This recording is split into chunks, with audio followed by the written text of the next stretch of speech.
Good Friday afternoon, everyone. Thank you all for being here at this unusual time, but it's what we could shoehorn in at this time of year. I'd like to call the City of Homestead City Council Workshop to order. The city will hold a hybrid council workshop. The public may participate in person at City Hall or virtually utilizing video conference via WebEx events or the toll-free conference call number. Please go to cityofhomestead.com/calendar for specific details and instructions on participation utilizing video and telephonic conferencing. The meeting can also be viewed live on the City Access channel or city website at cityofhomestead.com. Public comments can be made in person at the meeting or emailed to publiccomments@cityofhomestead.com. Written public comments are limited to 300 words per comment and should include your name and address together with your comment. Those comments can be submitted up to 30 minutes after the end of this meeting and will be included in the minutes. Let's have a roll call, please. Councilman Fletcher. Councilman Roth. Present. Councilwoman Avila. Councilwoman Bailey. Councilman Shelley. Vice Mayor Ferkel Staggers.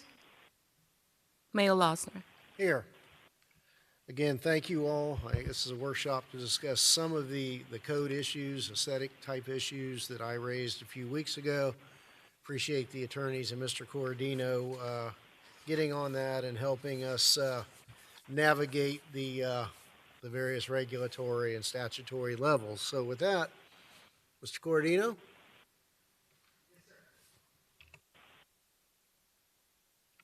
Thank you. What we have, I think everybody may have it.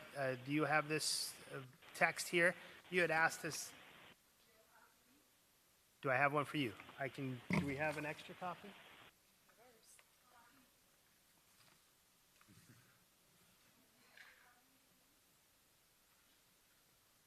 So, Mayor, I believe at the last council meeting, you had asked a handful of questions.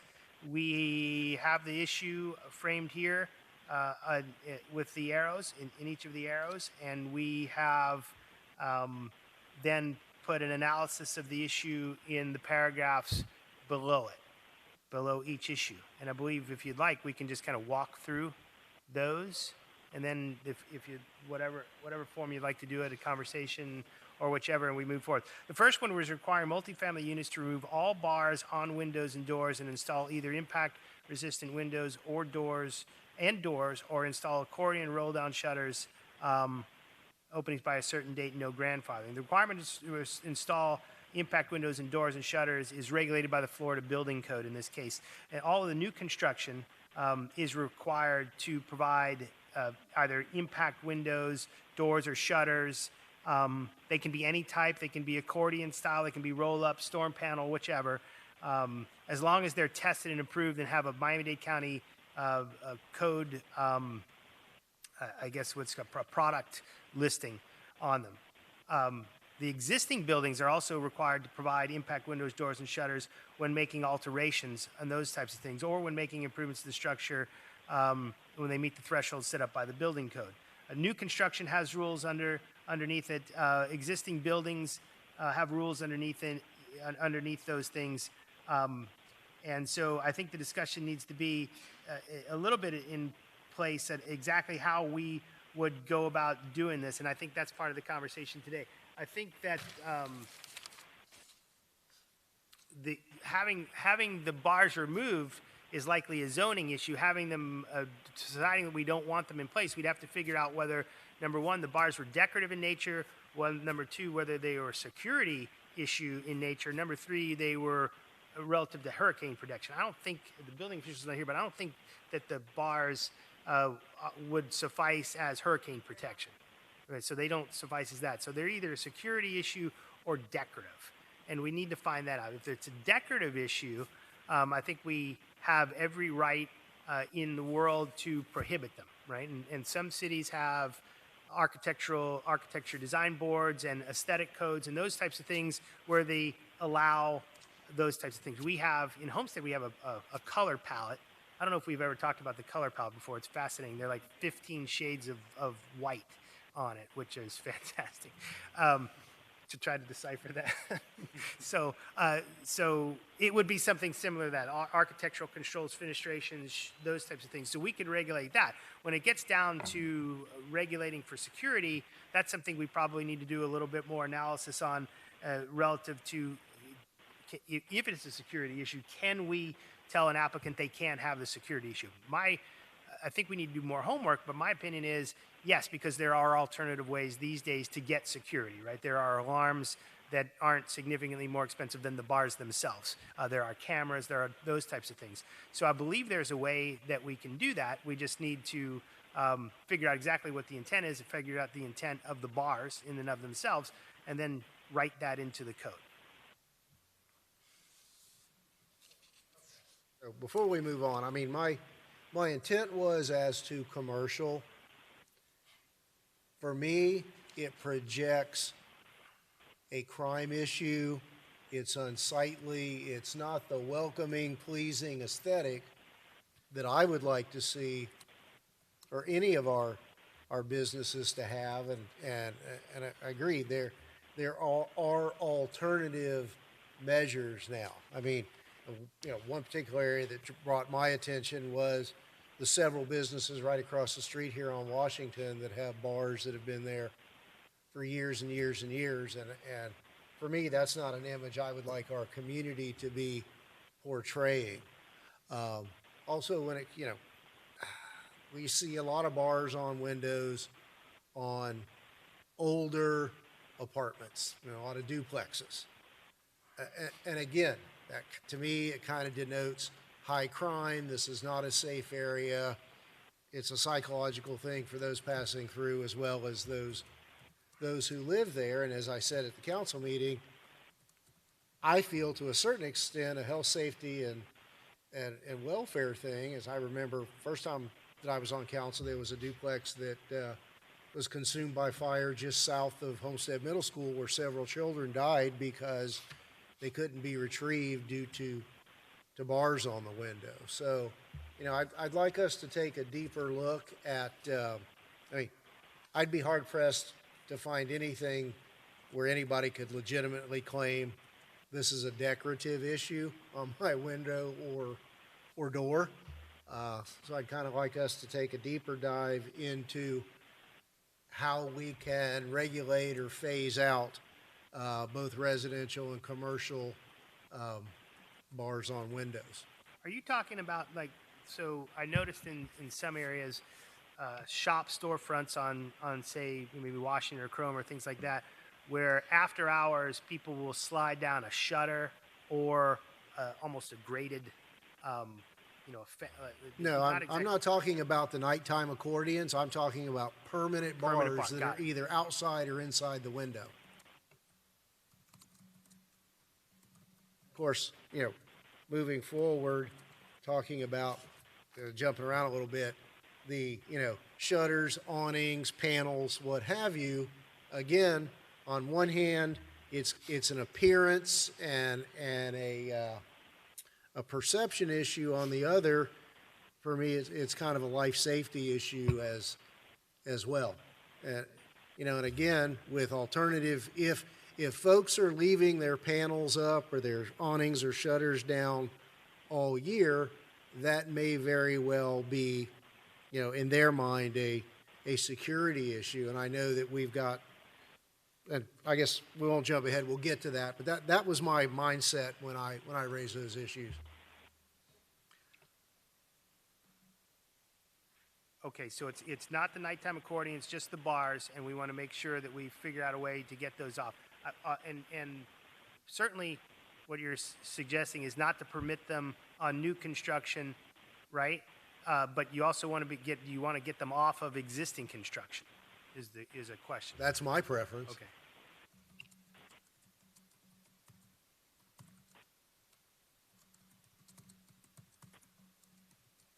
Council, any commentary on those issues before Mr. Cordino moves forward? Yeah, I do. Thank you. And I agree with some of the aesthetic concerns with that. And it does say in our line here, it says multifamily units, which would mean duplexes, triplexes, and quads. It doesn't reference commercial, but I agree with that too. And it's, Joe, when you ask about the ones that are currently, the properties that currently have bars and such on their properties, and maybe this is a question for the attorney, is do we have a legal stance in requiring them to remove the bars? And I remember during the conversation that if we asked them to remove the bars, we would help them with an alternative to the bars, which would probably be security type impact windows. But do we have a legal stance either which way for any of those remedies, whether just requesting them to remove them, requesting them with our assistance to remove them? So we did discuss, to your point, the conversation did sort of dovetail at that point as to whether or not we could provide assistance. And I know that that was something we were looking at with the relief funds. There was some language dealing with weatherization, and there's a question as to whether or not, we'd need guidance from Treasury as to whether or not that would be an available, permissible use of those funds for the improvements. So we'll stick a pin in that for a moment. With respect to I think that the conversation that we took place was it would be sort of these things tend to be phased out over time. Either all improvements that you want to have non-conforming that end up being a non-conforming use, what you'll have is if the property is repaired, if the property is done, then these are no longer included going forward. The more aggressive we are on time frame, the more likelihood that we'll get some pushback. So generally, you want to give people the time and opportunity. It's sort of a phase out window for these things to come into compliance, and we can look at what's reasonable given the circumstances for the bars. If the goal is to legislatively impose that as a requirement on the existing construction. So we can legally request this to take place. It's the scope and time frame over which we do it. We'd have to take a look at what would be reasonable given. Okay, I what get we're that part. taking a look at. So it could also be a requirement if the title transferred hands too. So if you sold your property prior to you selling the property, we would have to make those enhancements because that may speed up some of that time frame too. Could it be an and/or type situation? It's either got to be done by this time frame or at basically the sale of a property. Well, I've seen places on, not specifically with this type of thing, but some cities with signs or infrastructure, they will condition the connection to the infrastructure on the sale of the property, right? So we'll grandfather you in until the property sells, and then when it does, then they put the rules on you got to connect up the water system or something. Other places, they want to make changes to the signs. The different, instead of a pole sign, they'll do a monument sign, and then they put together almost an amortization time frame or structure for the individual sign. So they would say, okay, well, however they went through their analysis, say you got 10 years to amortize your sign, and at the end of the 10 years, then you need to replace it. Then they send you a notice to do that. So I think we would probably look into it a little bit further to whether you could, how you condition it on an existing structure, since it is, well, it is part of the building. You have to take it out. It's not necessarily like a sign. So I think we probably need to do a little bit more homework on it.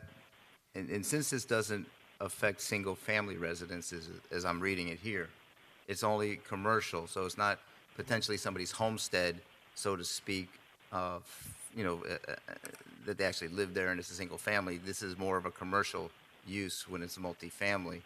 So, I'm good with that part of it. It's just getting through the legal part of it and making sure that if we do request some of these things, that we're in a position where it doesn't necessarily have to come from the monies we received, but put it in our budget. If it's a 10-year time frame, over time we can help people do what they got to do. In the meantime, we're actually enhancing aesthetics of specific communities. I don't think anything on the east side has bars. It's mainly, US 1 and West. So, okay, I'm good so far. Yeah, and to be clear, I think, the aesthetic is very important. I think it would enhance values, and it would be really nice if we could establish a program to help those properties transition to hurricane-resistant, impact-resistant windows and doors. But I personally don't want to tie the requirement of a removal of bars to our ability to do that. And I think from a policy standpoint, and 10 years is probably, as the sign amortization, that's one thing. But I'm thinking maybe, and again, just pulling a date out of the air, the end of next year. That if we pass this, potentially folks are going to have nearly a year and a half notice. But that's a discussion that we can all have when this is formally adopted. But I don't want to take it too far into the future. Owen, did you want to?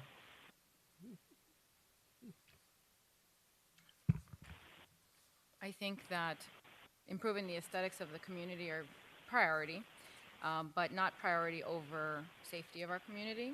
And having gone through the last budget cycle and talking about the ratio of police officers to residents, and now with the rise of violent crimes going on in the county, I really am hesitant to say, okay, within a year we're going to take off bars off of windows, but then we haven't had a discussion on, how are we going to improve the safety of our community hand in hand with that. So I think there's a lot more discussion to be had before we make any policy decisions, and I want to digest this a little bit more.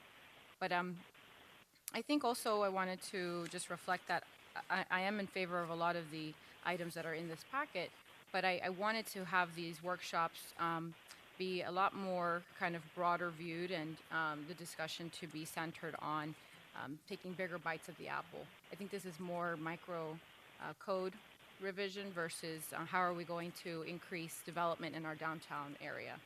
How are we going to provide resolutions or code changes to allow for the mixed-use residential that we're all talking about, but our code doesn't currently allow? How are we going to move forward with reducing the regulations and the processing time for applications within our Development Services Department? I think I'd really like to see our discussions go in that direction, and we can piggyback, additional workshops as we go along on these other items, which are just as important, but I don't want to get sidetracked talking about bars and additional regulations when I'm interested in how to reduce regulation and deregulate the process. Thank you. Oh, to a certain extent, I would agree with you, and I think this is a dual-track conversation that at some point, hopefully in the very near future, we're going to have the discussion with Mr. Corradino as to how we're going to make the development approval process faster, better, and cheaper. There's no question. But, not all of us live behind the gate in tidy new communities, nor do all of us want to.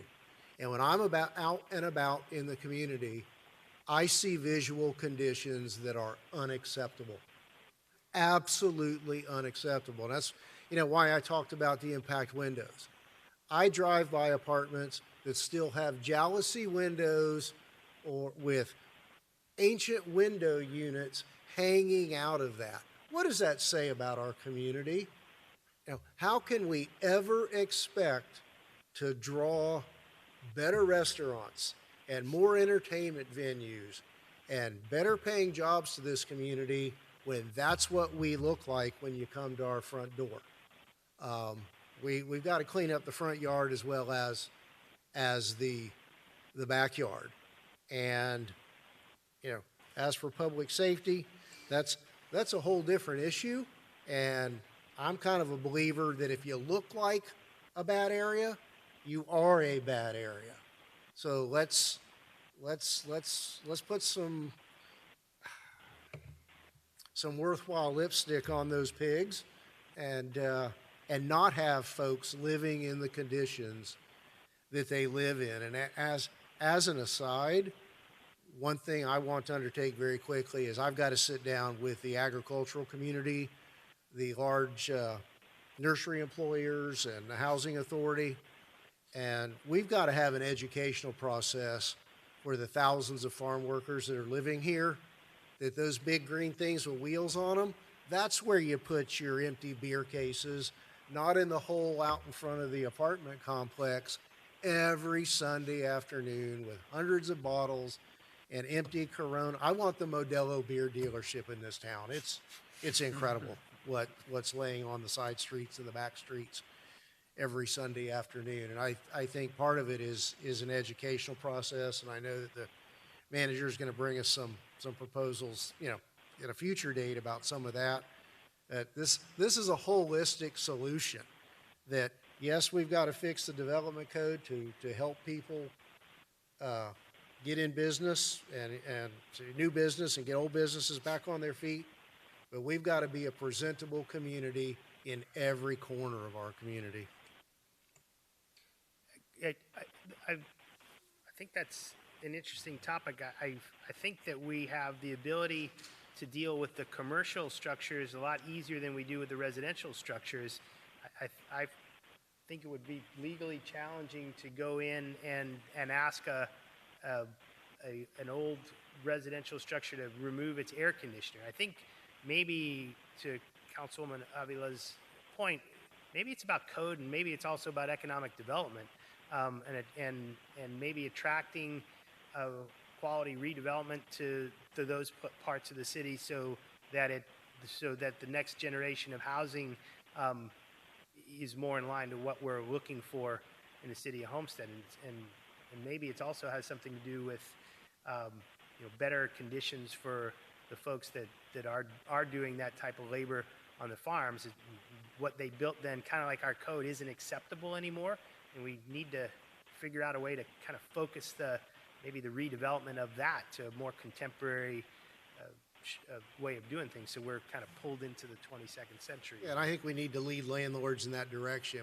And when I go online and look at property ownership, 9 times out of 10, the ownership of these derelict properties are not by folks who live in our community.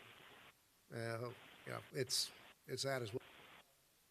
Mayor, could we also consider perhaps incentivizing the changes that we want to see through the application process? So, for example, assuming we've invested in our process of deregulating the permits and the application process, but if they are including in their application upgrades of the jealousy windows to impact windows, we can reduce the permit fees. We can have cost savings as part of the process because they're appealing to the things that we want to see be done.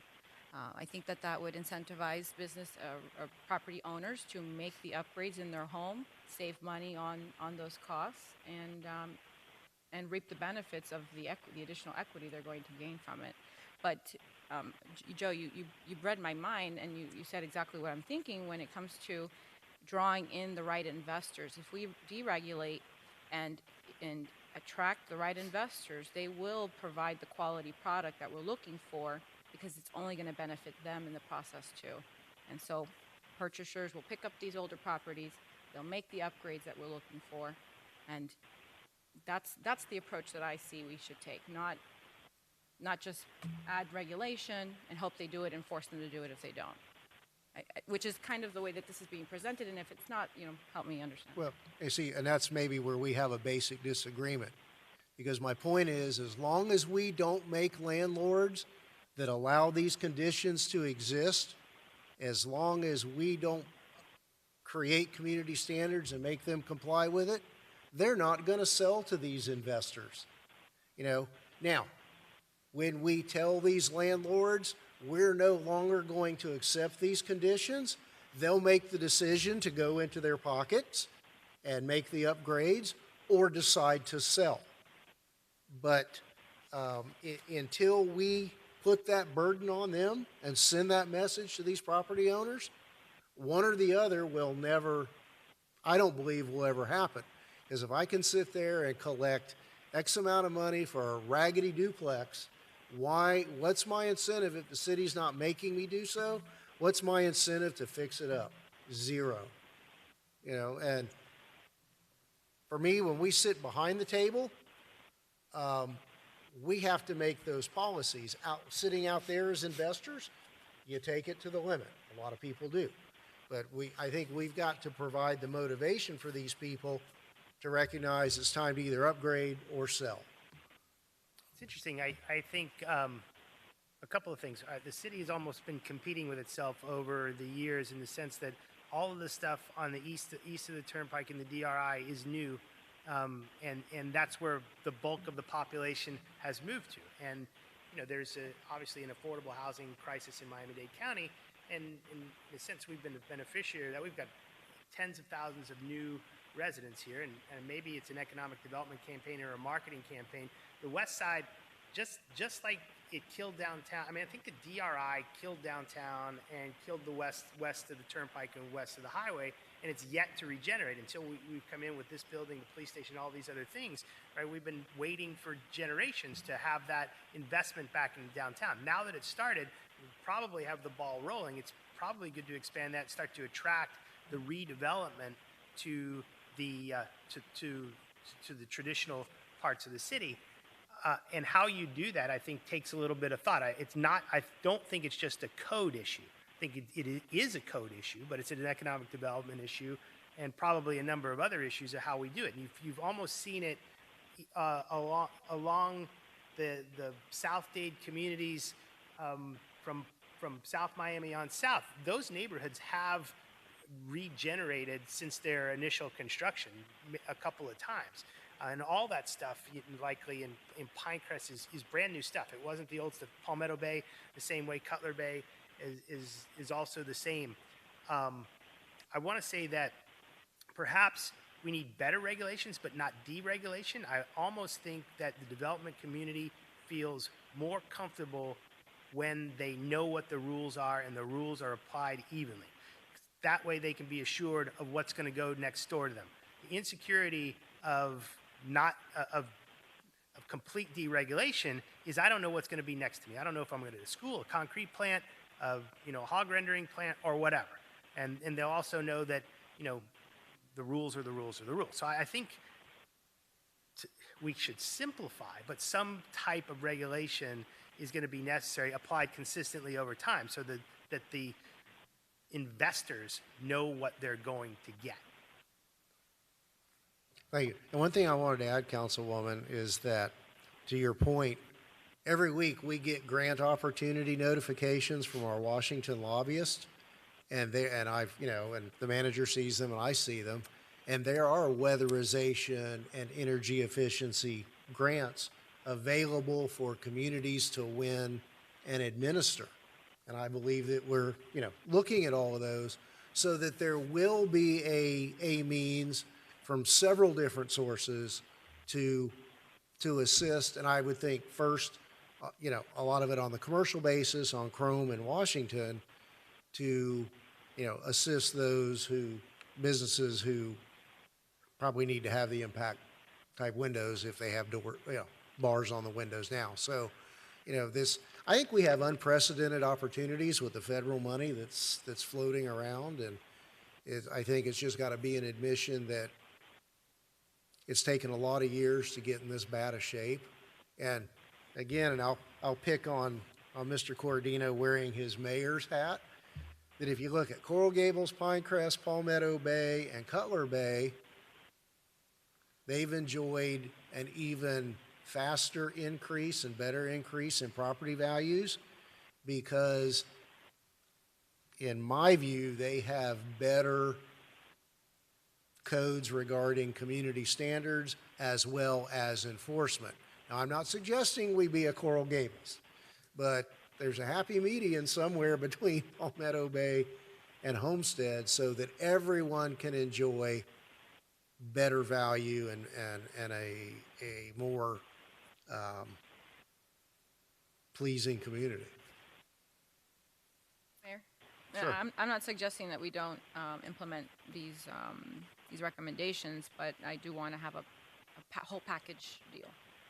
So, Can we go through No, the, can we again, go through the whole I agree list? with you, and that's kind of a Yeah. dual track with Mr. Corradino that I say hopefully soon we're going to have that meeting with some of these concrete discussions about, do we need P and Z? If they come in with their site plan and there's no variances, the Development Services Director can sign off on it. Can we go through each item? Sure, yeah, that's, if I would stop interrupting Joe, he would probably do that. Yes, let me take that note. Okay, so then, let's see, where were we?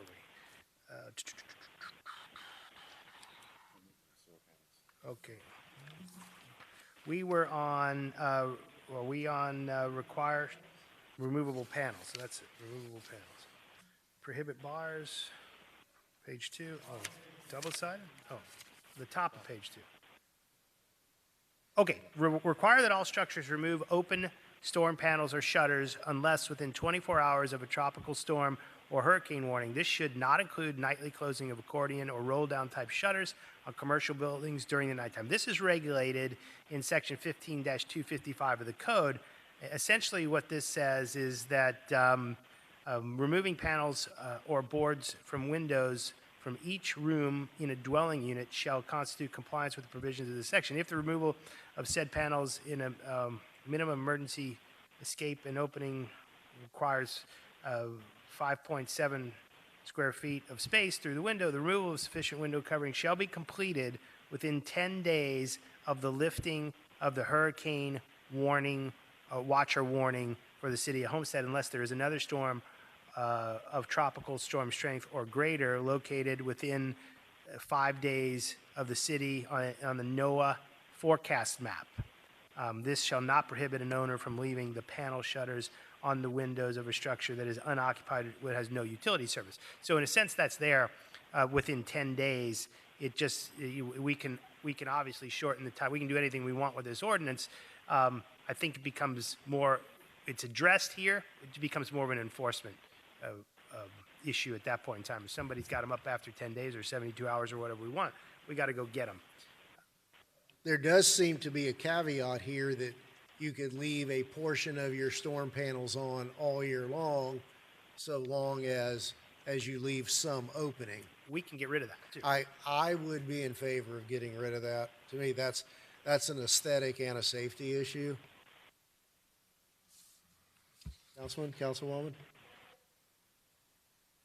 Are we speaking to the windows visible to the main road? Or for example, if there's a back room door that gets that heavy sun in late afternoon or early morning that's not facing the main road, they could have certain panels covering a portion of their windows. I think that's for some people, they use that for That's something we would have to energy vet savings. out. I mean, So maybe just the main view windows, where Sure. the neighbor behind them or next to them isn't calling code enforcement over a window nobody else can see. and that's a more, granular discussion, but I think y'all get my point that, But Mayor, is this on here because we have a big problem with shutters on windows and it's an enforcement issue, as he says? Like, is this why is code enforcement not enforcing this? Are they low on staff, or what's the issue? let's ask the manager. I don't know that we're not enforcing it, but code enforcement is on, and they can respond to that question.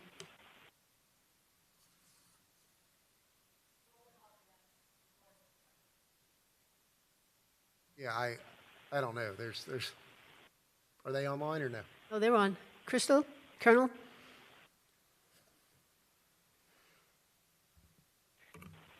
I'll get you. Yes, hi, Mayor and Council. This is Crystal from Code Compliance. Hi, Crystal. Yeah, if you could let us know what would help you guys enforce the shutters issue, that would be great. Yeah, we do enforce the hurricane shutter code section. During the height of hurricane season, it's not necessarily heavily enforced, but after the season is passed, we do make a concerted effort to go by, check that upon our daily route. I don't think Well, this one's an enforcement issue on this one. From what Crystal's saying, they do enforce it. In terms of the Councilwoman's question, do we need more in terms of help to enforce this? It doesn't sound like this one is an area that's not being enforced. My understanding was that Joe was saying that the mayor's item is covered by the Florida code, and it's more of a question of enforcement. I mean, This stuff's got to be down within 10 days, right? So we have a rule. We have the code.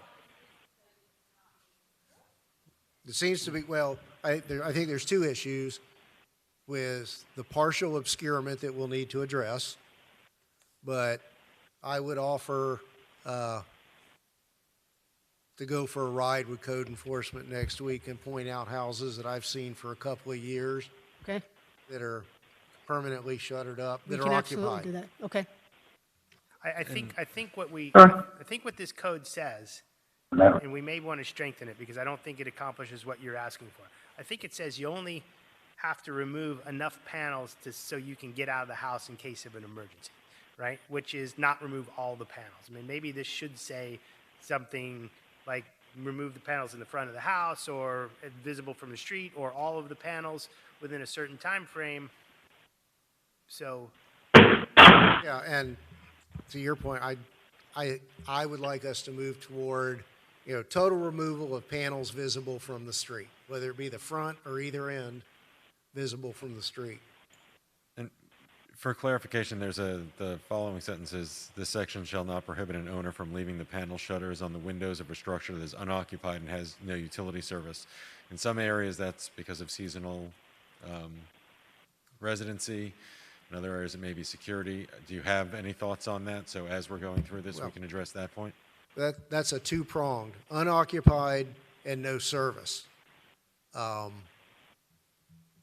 could point you to a house that's had accordion shutters closed for at least 5 years, that I know the air's running. The owner of the house is in an assisted living facility, and her family comes and checks the house and has the yard mowed, but it's still unsightly. It's in the middle of a neighborhood. So, I don't know that when you talk, and I agree, there are people who are here seasonally, mostly subject to more strict HOA regulation, but they would have some sort of utilities remaining. It's not like you're going to leave the house closed up in the summer with no air conditioning running. I wouldn't think so. I wanted to know if that was something additionally that you were comfortable with or wanted to address as we were going through this. Well, I think that as it's written, it would seem to serve our purpose because it would have to be unoccupied and have no utilities. So just being unoccupied temporarily, it wouldn't fall within the exemption. Okay. a house that's unoccupied and has no utilities, I mean, that's probably a rare occurrence. Where they disconnect. Where they're totally disconnected, right? And then, so it's almost abandoned. In those types of cases, you check it out and go to the county for an unsafe structures type of thing, and maybe it's in foreclosure or something. There's always something seems funny with that we could work our way through the county system and have, deal with the bank or deal with maybe have the house removed. I know it takes a long time, but something's wrong with that.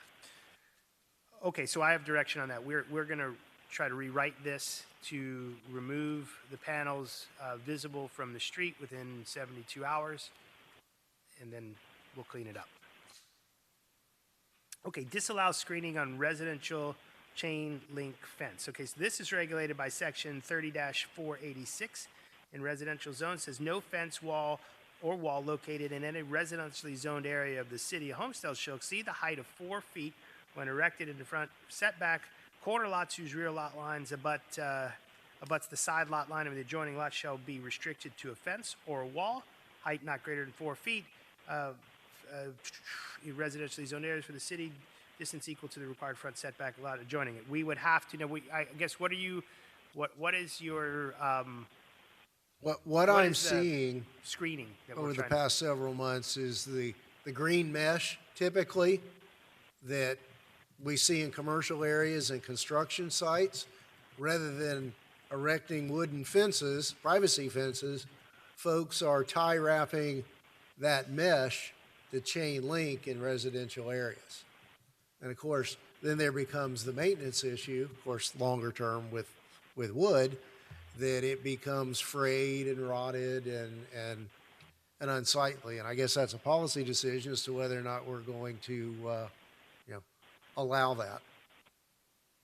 So I would suggest that if you wanted to change that in this section of code, we made that change, would make that change. A lot of the, I think the Southwest neighborhood has the code provisions where they specify the type of fence.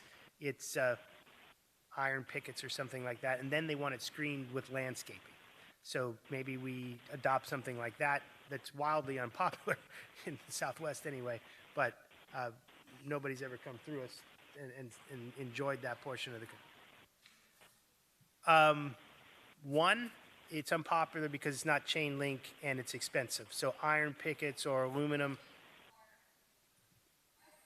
And no, the landscaping is also unpopular because they don't want to add the additional expense of the landscaping, the fence.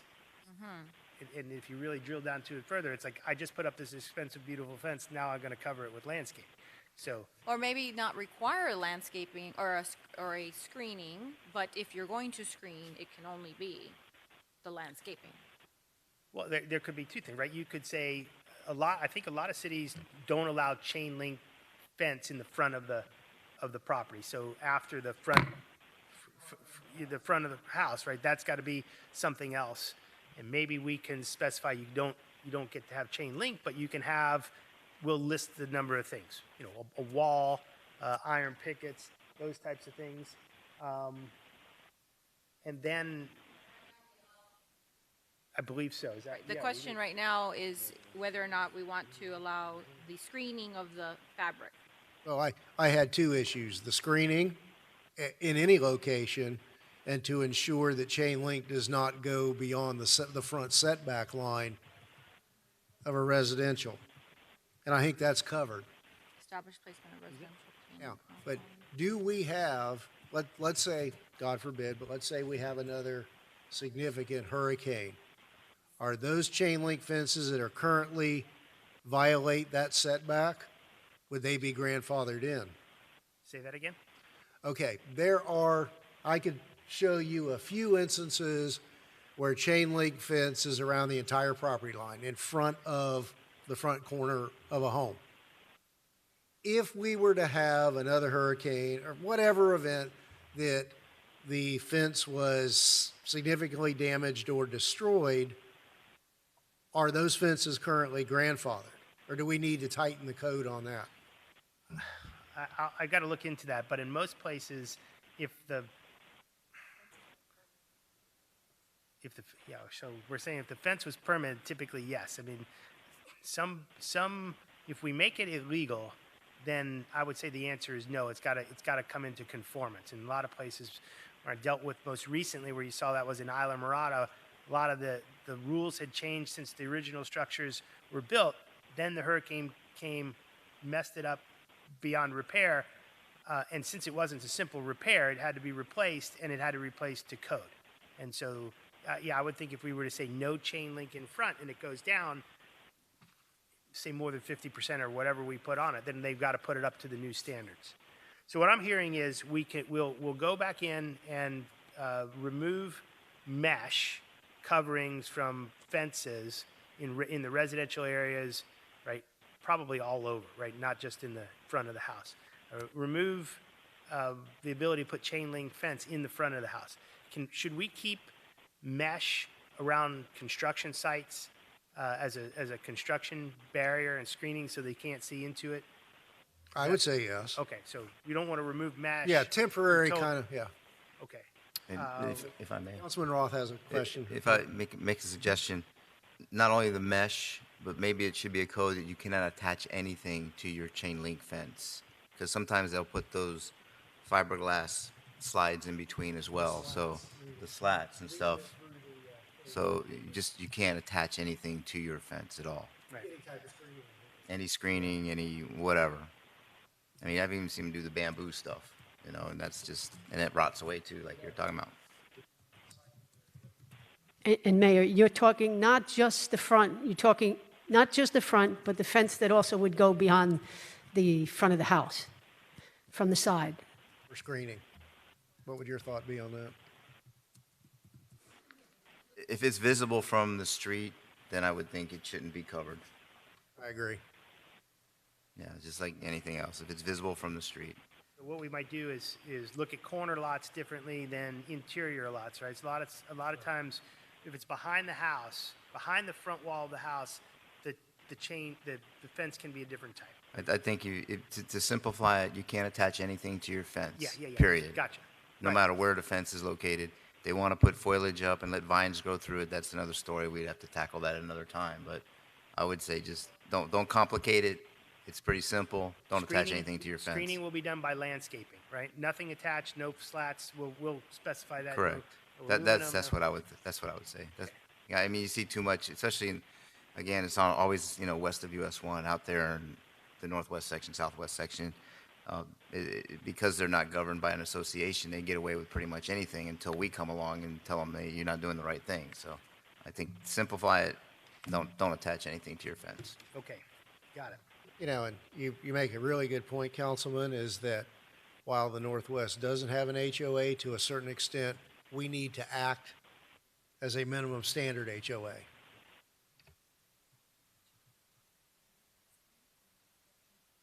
Councilwoman? I just wanted to clarify that I'm fine with that suggestion, but if we can just, in terms of enforcing it from visible from the street. Okay. You got that, Joe? I didn't hear you. For enforcement on that screening suggestion, Visible from the street. visible from the street. Visible from the street.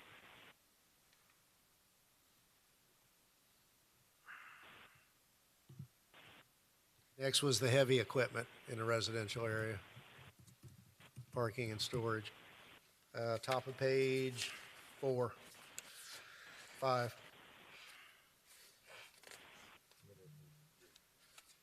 You got a different? There's a lot of fence stuff. Okay. We got different pages.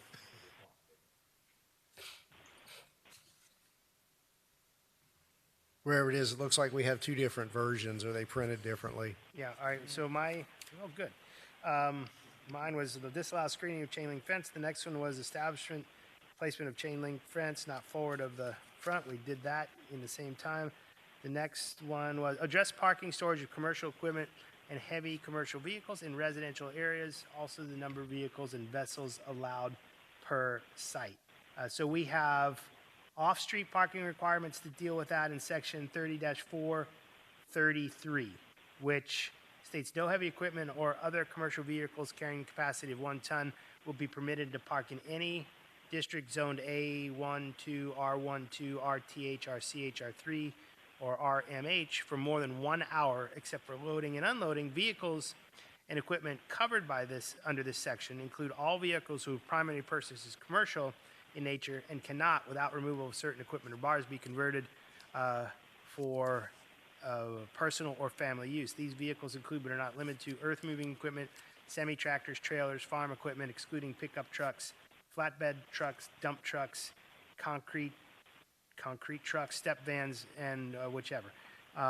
Provided, however, parking in the rear yard may be permitted if the rear yard is adequately fenced and hedged. I think what we should probably do in this section is, this is great because this is exactly what we're talking about. I don't know when that was written, but it's probably there's better examples of this. I think Cutler Bay had done something like this very recently, where we got in a big argument where you could put your boat, and then you couldn't park in your front yard and stuff like that. So we'll clean this up and bring back a piece of code. I'll research maybe some cities around us that have done exactly the same thing. But the goal then, what you're saying, is to so if I go to work and I'm a contractor and I have my van, Joe's Contracting Service, can I park that in my yard, or is that something in my driveway, or no? What's our goal? Let me give you my personal real world examples. I don't typically have a problem with a contractor parking his truck in his driveway with his name on the side of the truck when he comes home at night. But what I do have a problem with is one I drive by every morning where it looks like a 40-foot flatbed trailer is in the front yard and parallel to the house. And another one where there's, not full heavy-duty dump trucks, but smaller dump trucks and bigger, construction-type vehicles that are typically, to me, they appear to be rentals where there's a lot of different folks living in one house or one condo. I see private school buses parked like that, mostly, in apartment buildings across the yard, those types of things. And again, as I said earlier, we don't want to be Coral Gables in terms of going out and, all hours of the night policing folks' driveway. But for me, it's the obvious common sense stuff that this doesn't belong in your front yard or in your driveway or in your backyard if your neighbors have to look at it all the time. So maybe right now we've got some enforcement issue for what exists, but it sounds like, Joe, that maybe there's some more modernized, more comprehensive, understandable codes that we need to adopt in that regard for these items.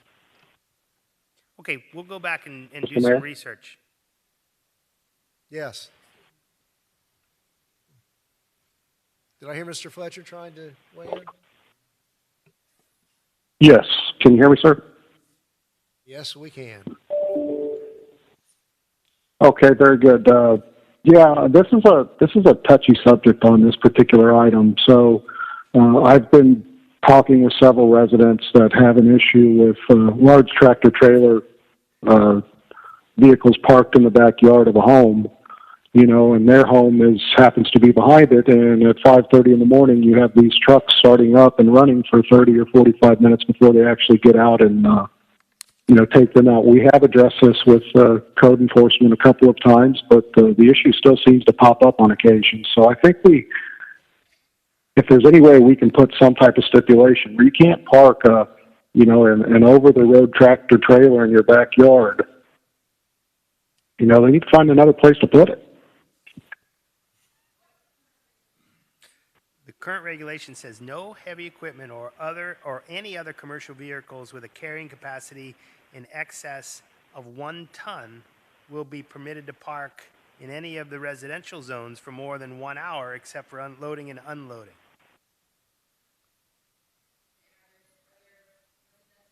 Okay, so we have issues where that affects us all throughout the northwest side of the city. Yeah, I think what would be better here is let's go back and do some research on what other places do and not reinvent the wheel. I mean, I think I understand what you're looking for. It's interesting. I think we have, help me with this, guys. The southwest neighborhood, does it say we can't park trucks at all? Is that right? Yeah. We've gotten into issues with folks over the years where somebody, I think it's a derivation of this prohibition here that says you can't park the trucks, and so the folks that have industrial properties in that want to leave the trucks overnight, they're not allowed to. There's no truck parking. So this is one of those things that there's a parallel issue to it in another district that we also need to look at and clean up. So we'll go back and pull other code. We'll come back with a recommendation on this that makes a little bit more sense. We'll see if it makes sense, and then if it does, we'll keep it. If it doesn't, we'll modify it, and we'll just, so we all understand what we're doing. And just one more thing to look at is these medical places that are lining up in Homestead, not the Jitneys, but like I think it's a CAC or something that's on, I think the address is like 690 North Homestead. Every night they've got at least 10 or 12 passenger vans, well marked, just sitting there overnight. It's their overnight billboard. Yeah, and then same thing I think on Campbell at the public shopping center, and they're just storing vehicles there overnight. So I don't know. I mean, I don't want to give them a hard time, but it certainly doesn't. It doesn't bother me much, but it's there. Just another thing to look at. But at least they're not sitting in somebody's backyard. And I think part of this problem that we're starting to see more and more of the activity is the county is cracking down on the ability to park semi trucks out in the Redland area too. So they're looking for places to go. I am happy to say that every time I've called to report semis being stored in the villages and surrounding areas, a code has been right there, and the police department's been right there to at least address those specific points. So it also might be a campaign of awareness that some people may not even be aware that they're not allowed to park these trucks, and they're upset with their neighbors parking them there. So they can contact the city and say, hey, it's kind of like that see something, say something thing, and just let us know that it's going on so we can break the habit of people parking where they're not supposed to be parking. Thank you, Mayor. Absolutely. And again, we're not going to pull the rug out from under people overnight. It's going to be an educational process and some lead time that you need to know that after this date, this is not going to be permitted. Next. Got it. Okay, the Thank you, next, Mr. Mayor. I need to jump off for another call, so. All right, thank you. the next one is strengthening the code regarding residential lawn maintenance and structural conditions. We have several sections of the code where we discuss prohibited as public nuisances, landscape and maintenance, general paint and general building restrictions, non-permitted work, and those types of things. We even specify the height of good grass. What's your intent with this one? We'll figure it out. Oh, and again, it's some of the same structures that have, you know, the broken windows, the window units, the jalousies. They've just probably not had a coat of paint since Hurricane Andrew. And, you know, sort of related to this is we have a lot of these older duplexes and apartment complexes that don't have designated parking, that folks are pulling up and parking their car under their bedroom window, which again, to me, is kind of a sign of an unsafe community, and that's not what we want to portray. And again, I understand this is enforcement and it's a process, but you know, it seems if we don't have the proper code, then I'd say to the manager, it seems that maybe we need to have a weekly focus or establish some priorities, because again, the living conditions in the central Northwest are a lot of streets are pretty disgusting. There's no other way. Well, there is another way to put it, but I won't. And I'd just like to address that. And again, back to that, I've found that many of these property owners, they're not owner occupied, and they don't live anywhere near here, and we're going to drag them kicking and screaming into compliance, or make it such that they decide to sell to someone who will bring things into compliance. That's my intention there. Okay, we've got, we'll have to go through these, but we've got, again, code, and we've got sections for grass, landscaping, paint, non-permitted work, those types of things. Joe? Yes, ma'am. No, he can go. I'm listening. Okay, we have those. The provisions are there. Just we need to review them, figure out if they're strict enough or too strict, and then I think I'll defer to code to see how they enforce. I don't know how they do that, but and then maybe we just go out and Councilor Yeah, Roth? sweep them. What I wanted to say was I manage a couple of properties inside the city as well, and I was shocked. It was probably about I think it was before I was sitting up here. An owner called me up one day and said, "Hey, I got this letter from the city that I got to paint my house." I said, "Okay, what should I do?" I said, "Paint your house," and he did.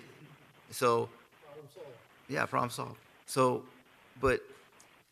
And code may already be doing this and sending out notices, and, you know, there's 24,000, you know, taxable dwellings in the city. And if their system is anything like your system, Joe, I can't imagine they can keep up with it. So if you write a violation to somebody today, especially for something as, you know, it's really minor when it comes to paint. I mean, it's not a life safety issue, it's an aesthetic issue. That it would get lost somewhere along the line. So aside from us doing or having this discussion on implementing more things and doing more things, It's kind of like the conversation we had with your department on technology, and it was very apparent that you don't have the technology to keep up and to speed service up and to I mean, I'm sure they can do some things online, but you can't go back and look at certain things. So I would really think that if we're going to really give our code enforcement the opportunity to do what we're asking them to do, is make sure we arm them with the tools to keep up with what it is. You know, it's, you mentioned it, that we're like the HOA on the north side and the south side of the southwest section, the northwest section of the city. People who live within those gated communities fear. They fear the association for liens, for fines, for all these things. And it's kind of like you said, if we don't put the fear in them, they're not going to perform.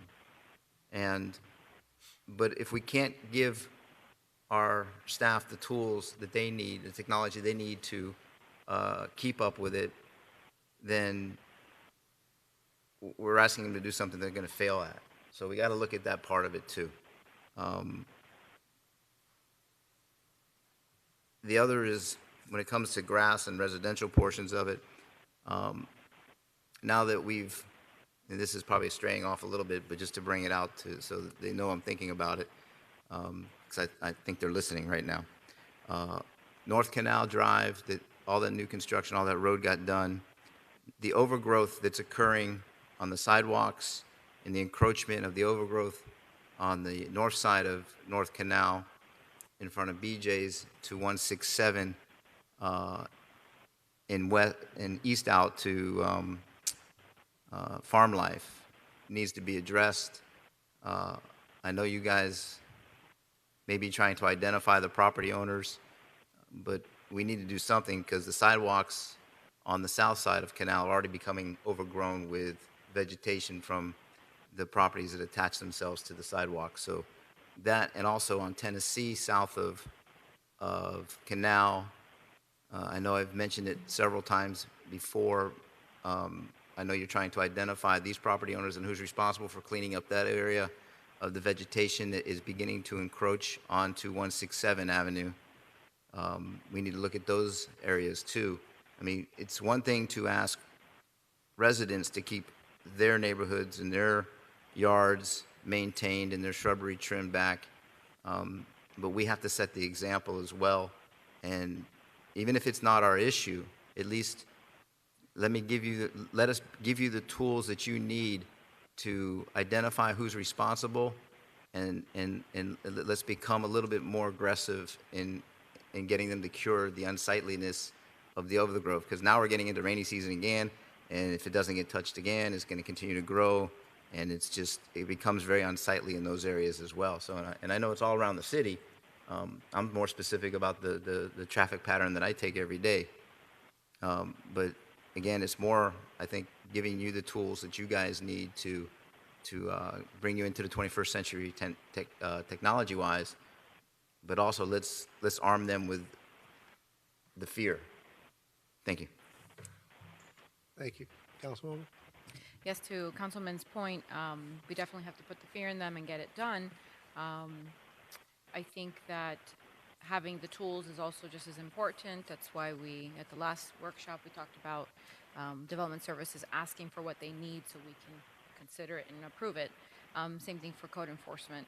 I do have an inquiry in with the manager's office about whether or not funding these types of programs to improve our process and our code, code requirements and all that would fall under the proper uses of the AMR funds. So hopefully we'll get the fundings on those approved. But I also want to keep in mind that we need to consider those residents who are actually the homeowners of these properties and not just tenants who are retired or elderly or disabled individuals. And I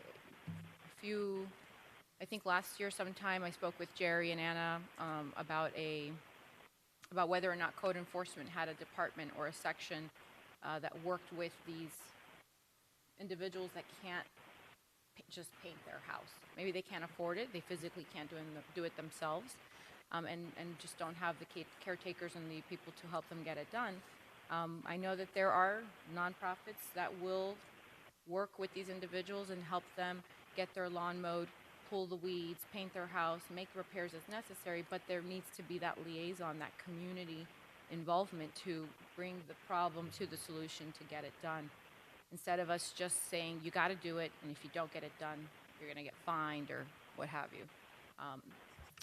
Maybe SOS works with those kinds of people?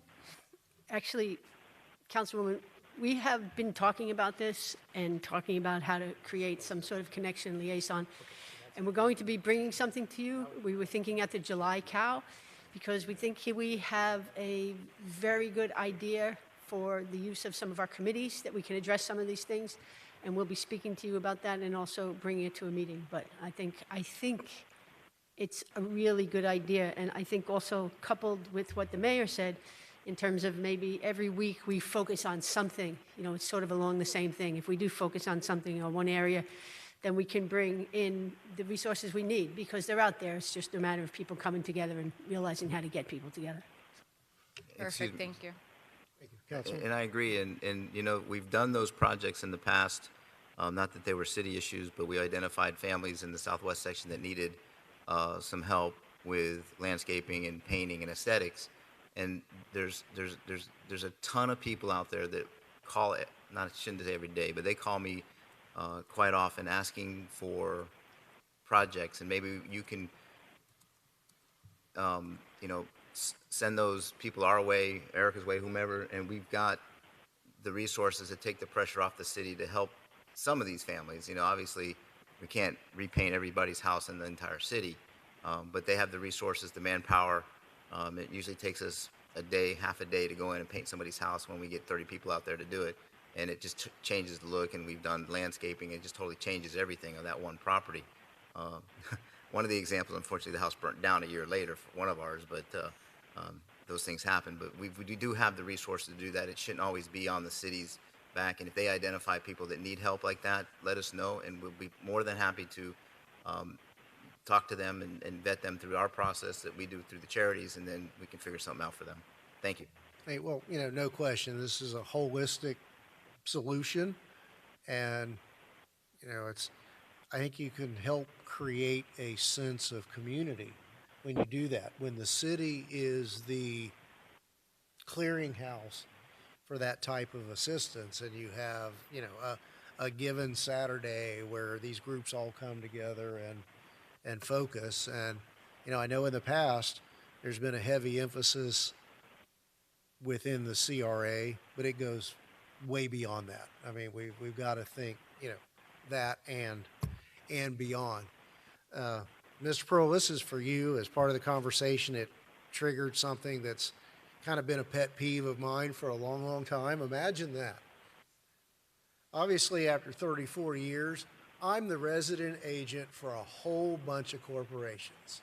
And every now and then I get certified mail from the city of Homestead or ABC Corporation that I haven't seen hide nor hair of in 20 years about a code violation.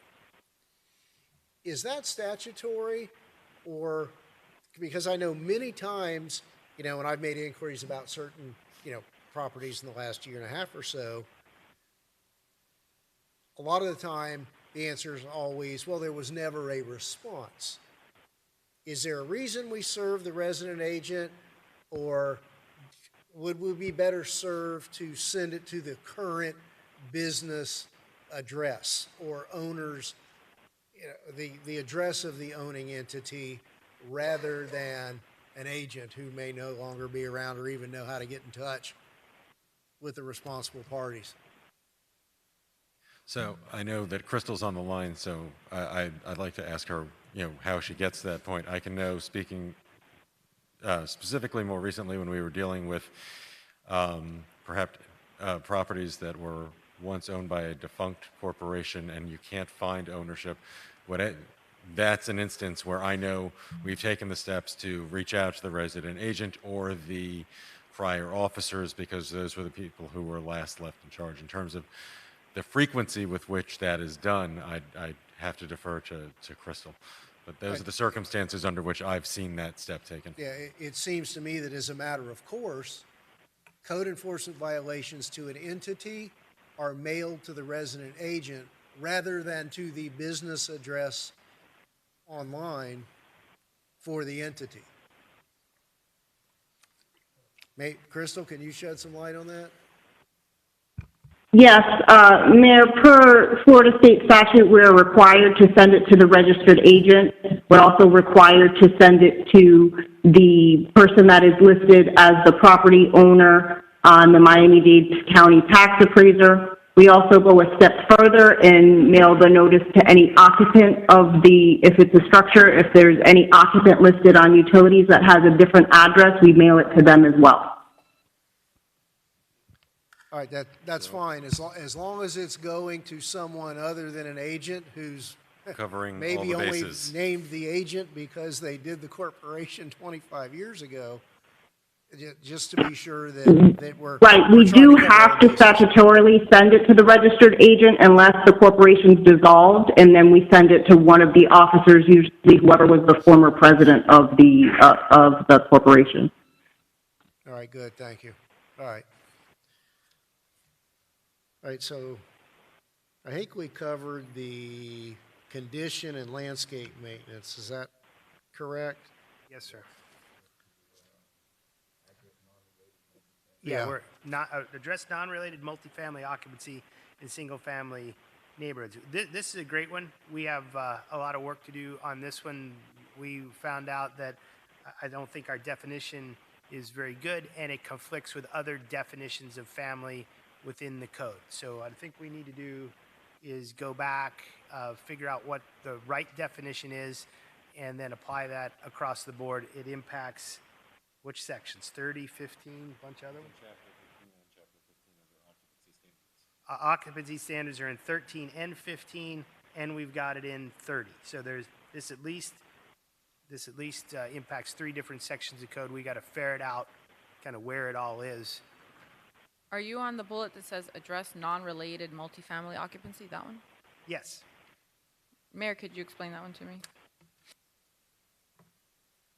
Again, in my travels, it seems that we have single-family residences that appear to have a lot of folks living in them. When you see 7 cars parked up in the yard every night in a 2 or 3, what is reported as a 2 or 3 bedroom, for me, that's a pretty good indication. Just, the activities that go on there. And again, this is something we addressed 15, 18 years ago when I was on council, and maybe we've got an opportunity to address it again. And again, for me, it's degrading of the non-HOA single-family neighborhoods. Yeah, just an example of that. Several years ago, it was brought to my attention that a house in the northwest section had converted the garage into bunkers or barracks, basically, and they would allow their workers to stay there overnight. I think eventually we got in there, and there was 8 separate beds that they were sleeping in. And this is what I think he's actually trying to address, is that kind of stuff. And obviously, with that many people living in a house, transportation, trucks pulling up in all hours of the night, the yards get all tore up, and it's not safe, nor is it humane for anybody to be forced to live under those conditions. So this is one that I know since I've been on council as well, we've talked about, and I'm not quite sure how we can, combat this, because people have rights to do a lot of things within their homes, and we can't get in there to visually see what's going on. And so this is an interesting one, and we'll see where this one goes. I think Mr. Corradino was talking about maybe we have a way to fix what. Yeah, I think what you see, a lot of times you see something like this, a lot of times in college towns, right, where you have a lot of rentals, of students in frat houses and things like that. And so they go back and try to regulate, as a single family home, you got to have a single family. You start to define what a family is, right? And then you broaden it from there. We can also, and now that's become even more popular for not college towns, towns that are having to deal with short-term rentals, for instance, right? So now you've got Airbnb and stuff like that. People are trying to protect themselves against that, so they're going and doing the same type of thing. And then you've got other places where it's not a college issue, it's not a short-term rental issue, but it's a family or a working issue. You're packing multiple families into a house or an accessory structure and those types of things.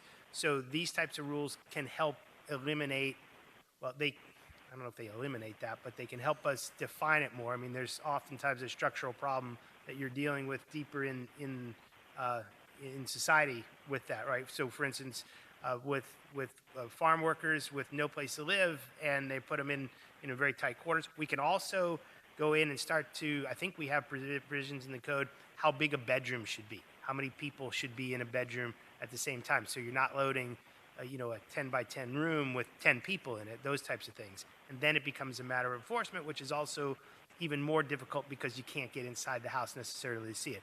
But by having these types of rules that are well defined and addressed consistently in the code will give us an opportunity to do it better than we're doing it today.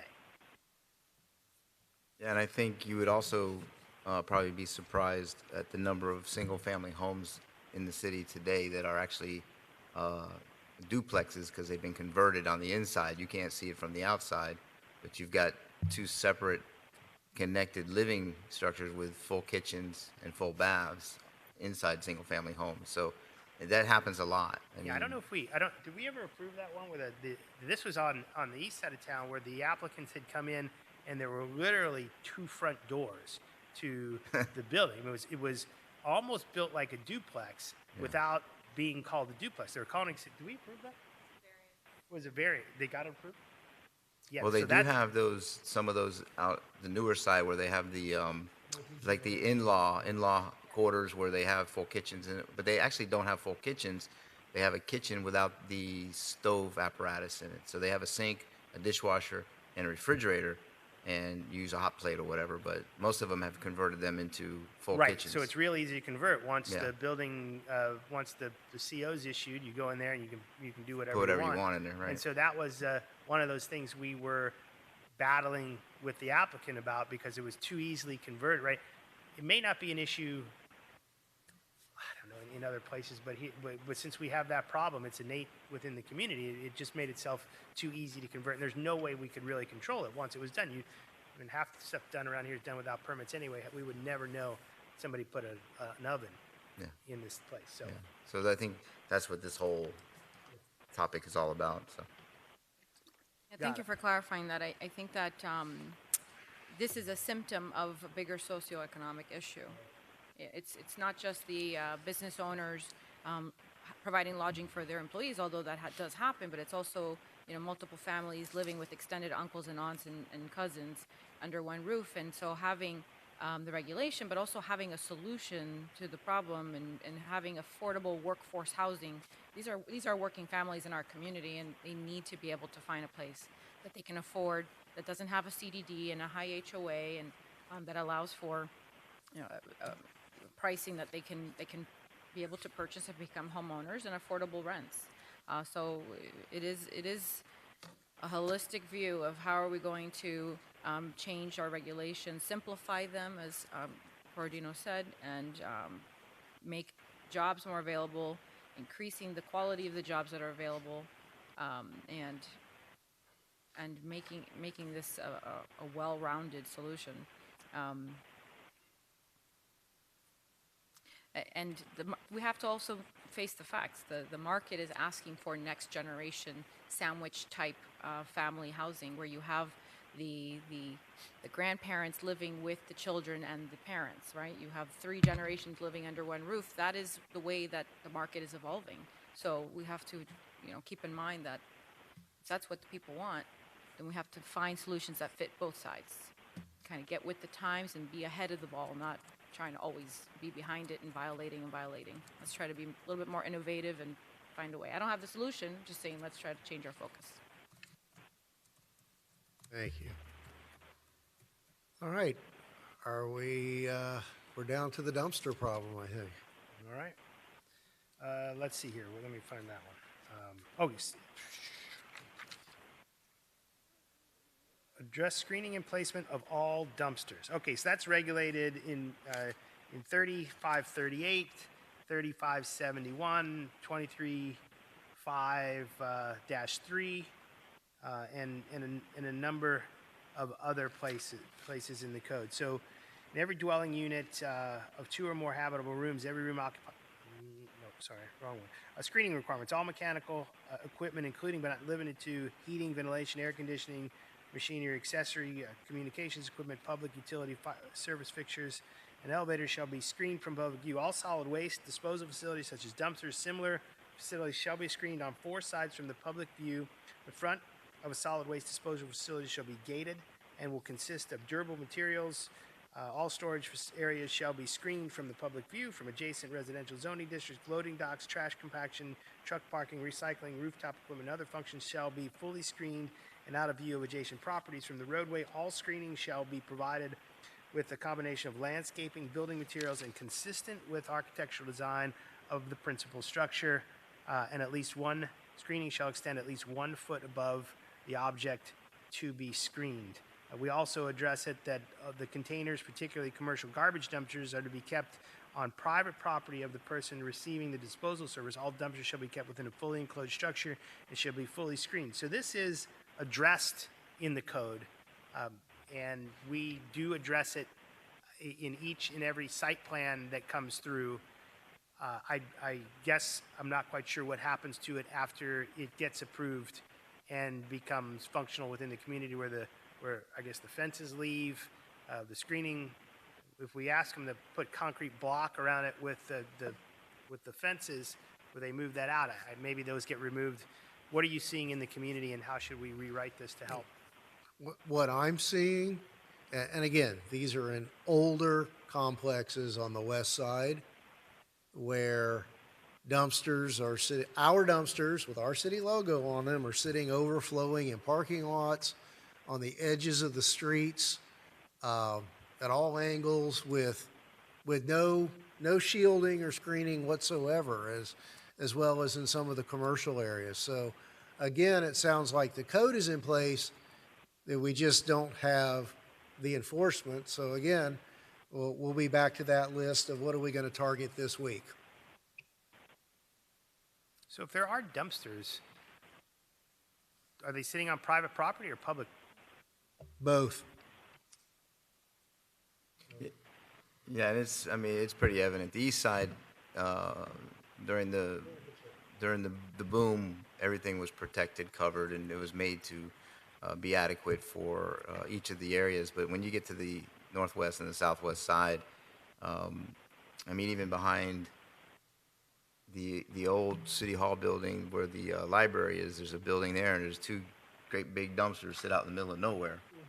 And but this is a hard one to try to solve, because they do have inadequate spaces, they have inadequate areas to place their dumpster, And our trucks have to be able to get to. and they have to be able to service them.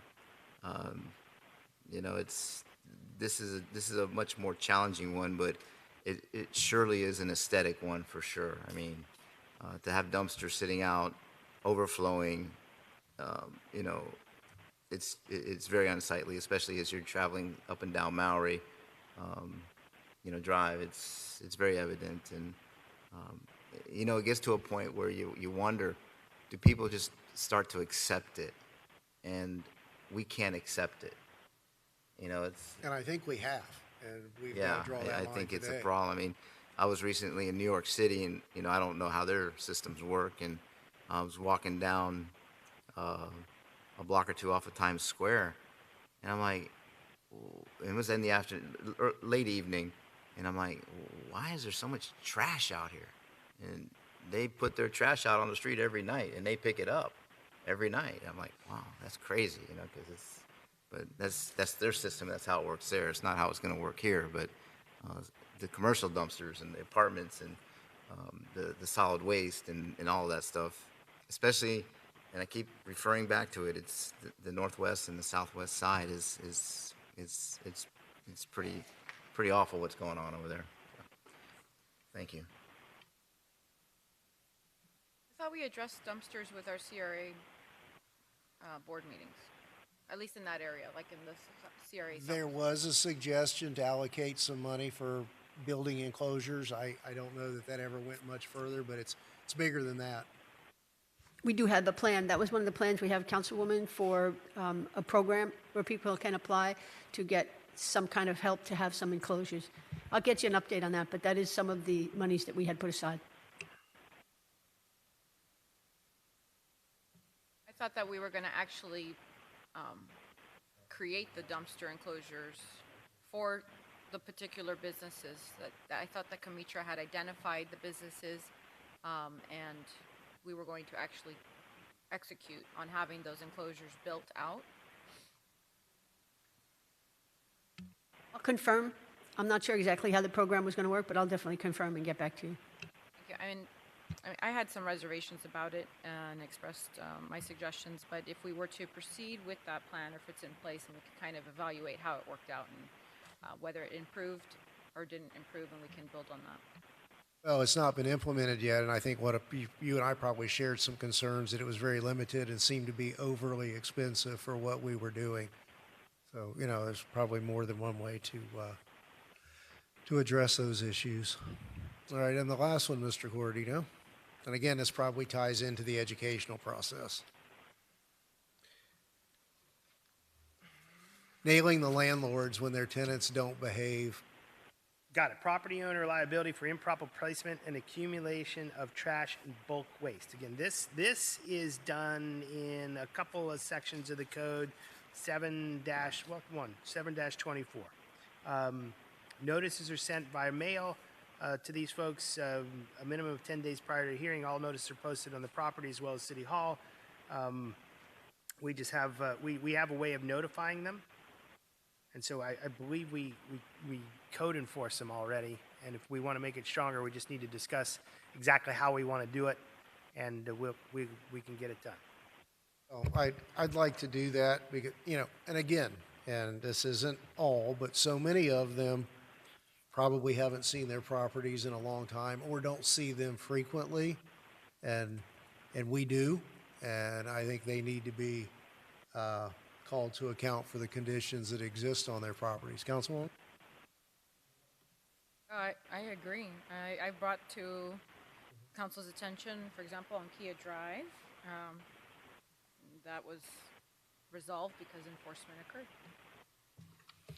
I think we can do it. We just have to have the will to do it, and I know there's a lot to do. And what they say, the journey of 1,000 miles starts with one step. And I'm hopeful that we're going to begin to take those steps a little piece at a time. Yeah, just and I don't know if it's covered here or not, but and I don't know if we're talking specifically about residential properties or not, but in the commercial corridors, as I mentioned at I don't know last council meeting or a meeting before, that I had visited a business and was offended by the amount of trash that had accumulated along their fence line and in a parking lot and on a main road through the city. Is there anything in the code that is specific to, litter on private property when it comes to whether it be the tenant or the owner who owns the property, and what can we or can't do to enforce the common sense and the personal responsibility of keeping the litter and the trash off of your own specific property. I know a property we took care of got cited for litter, and before we had taken over the management of a property, I think Joe helped me with this one many, many years ago. This is nothing recent. But the owner of the property had never answered to the summons, and that property eventually ended up with $25,000, $30,000 worth of liens because the fine accumulated every day, $50, $50, whatever it was. And again, I think it goes back to technology that we have to make every attempt we can as well for the absentee owners to be notified that there's an issue with the property and hold them accountable for what's going on at those properties as well. So, and we're serious, yeah, because I mean, we spend a lot of time, you know, I do on my side of the city, and we talked about volunteers a few minutes ago. We pick up trash every month in our city, in the villages we go through, we pick up the trash. We have residents that come out. One month we had a large contingency of volunteers. I must have been 30 or 40 of them came out. I was like, they called me early, Larry, I got all these people here. What am I supposed to do? I said, well, they're not supposed to be there till 10. Somebody told me to be there at 9, so I had to get up and go over there. But we ended up spreading them all out. We sent them up North Canal. We sent them down to Palm Drive, and you know, so there's got to be some personal responsibility, some pride that residents in the city would take, owners of the property owners in the city takes. You know, it takes just a few minutes to pick up this trash, and what a difference it makes. So anyway, that's my piece. Thank you. Thank you. Anything further? Mr. Powell, you're on the speakers list. Would you like to come to the podium and add anything to the conversation? I got too many things that, all your suggestions. Can you hear me okay? Hear me? Sure. Yeah, I sit here and my mind's like this, you know, things that the city's been doing, the things that the city needs. I drive around and I call code all the time because I see contractors without license. I see them without the signs on their trucks. I see people not turning into city council, and I report them. I'm the worst guy in the world to look around at watching all the stuff going on. But give me an example. We talked about the people that couldn't afford, some of the older people and stuff. We were very involved with the military affairs group, of which, Mayor, you still are a member, and I will be a member again. But that group was very active with Pastor Brock Schiffer. Kind of got together a number of the Sock South people, and they went out to the high schools. They went to the Homestead Middle School. They painted. They did a lot. There's also a gentleman called Derek August, who has got a bunch of former military veterans that go out and clean up parks and a lot of volunteer. So I'm thinking, why don't we get together, get the military, get the MAC, get the city, and get a group together that does this kind of stuff. You know, we have what do we need to do? We need to go to the southwest side this week and pick up trash. We need to go to that. We could use that, and like Mr. Ross said, he's getting calls all the time. So volunteering is not dead. I hope we could maybe formalize that and promote it. Get out and tell the people what's available. Maybe we'll get people to jump on board, like we have people that pick up trash in different areas and stuff. So that's part of it. This thing with shutters and codes, I'm chasing these guys all day long. You're chasing them all day long with signs. The weekend they put out all the road signs. And I love to call these people and say, look, I've got your number, and if you don't move your sign, I'm going to call and report you for putting your sign out here. Okay? And I love people that come to stop signs and don't turn on their turn signals. That's another particular. When I get on the horn, they look at me like, you know. So a lot of stuff. Having been involved with planning and zoning, seeing lot sizes go from 12,000 square feet to 4,000 in my 20 years I've been with the city. We're getting close to where we're not getting no more land to build. So if we're going to do anything, we're going to knock something down and rebuild it. Look at over on 14th Street. There was an old apartment complex that they're redoing completely. They kept the basic structure, and then they're redoing the whole part of that. Well, we talk about iron, barriers and stuff. Well, you look at the prices. We're pricing ourselves right out of this market. I've got a condo at 2.2 at Northgate or in Centergate. That's now 150, 160, 180,000, 2.2. We couldn't sell it at the height of the market 10 years ago, 160. I only get 3 minutes. Okay. Anyway, this housing thing, you can't exclude some of the people that can't afford $300,000 houses. Thank you. Thank you, Mr. Powell. One last thing, Mr. Cordino, when are we going to have the big discussion and some solid, let's act on them now proposals for the development services side of the house? Let's set when you want to do it. We can have them very shortly. If you want to, do we meet? You want to do it in early July? Early July. Yeah, that's fine. We'll work with the manager's office and figure out exactly the date to do it. We went through what we were asked to do last time. Basically, we were asked to put together a priority list of the things that we would want to do. And that obviously is, the priority list is purchase the software, modernize, simplify the code, explain how to better get through the process to our citizens, rewrite various sections of the code. And then we were asked to get a schedule of workshops going. And thinking about the workshops, I found this to be super productive in the sense that to review certain sections of the code with you guys in this detail is helpful because we get to look at the issue, then we get to look at the guts of the code, and then kind of have a discussion on how we should modify it. Then I would like to then take those things back and then modify them with the legal team and the planning team and the manager's team, and then bring them back to you in a debatable, editable version. Something that that had been strike through and underlined, and you could then either approve it or we could make further changes on it. It's where I want to.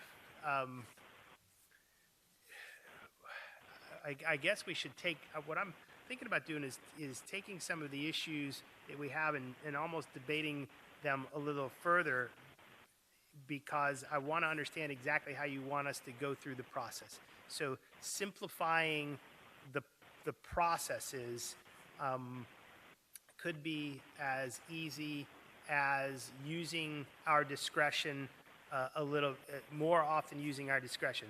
There are pieces of the code. The code is littered with can be done by city manager's designee, meaning the planning director. We typically don't take advantage of that. We try to review things as they come in and then put everything in front of the city council.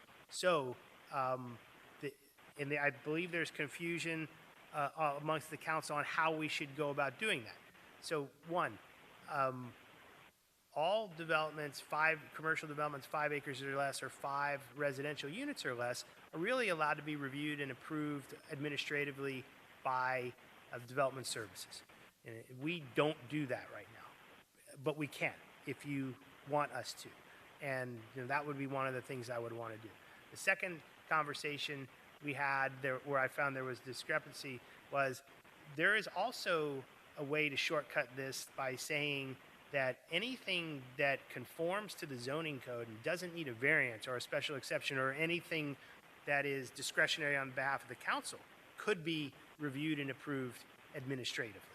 And I think some folks said last time, be careful of how much regulatory or policy of discretion we give up to the staff.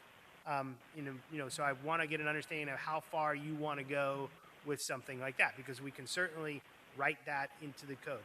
There was discussion about maybe making the planning and zoning board optional, those types of things.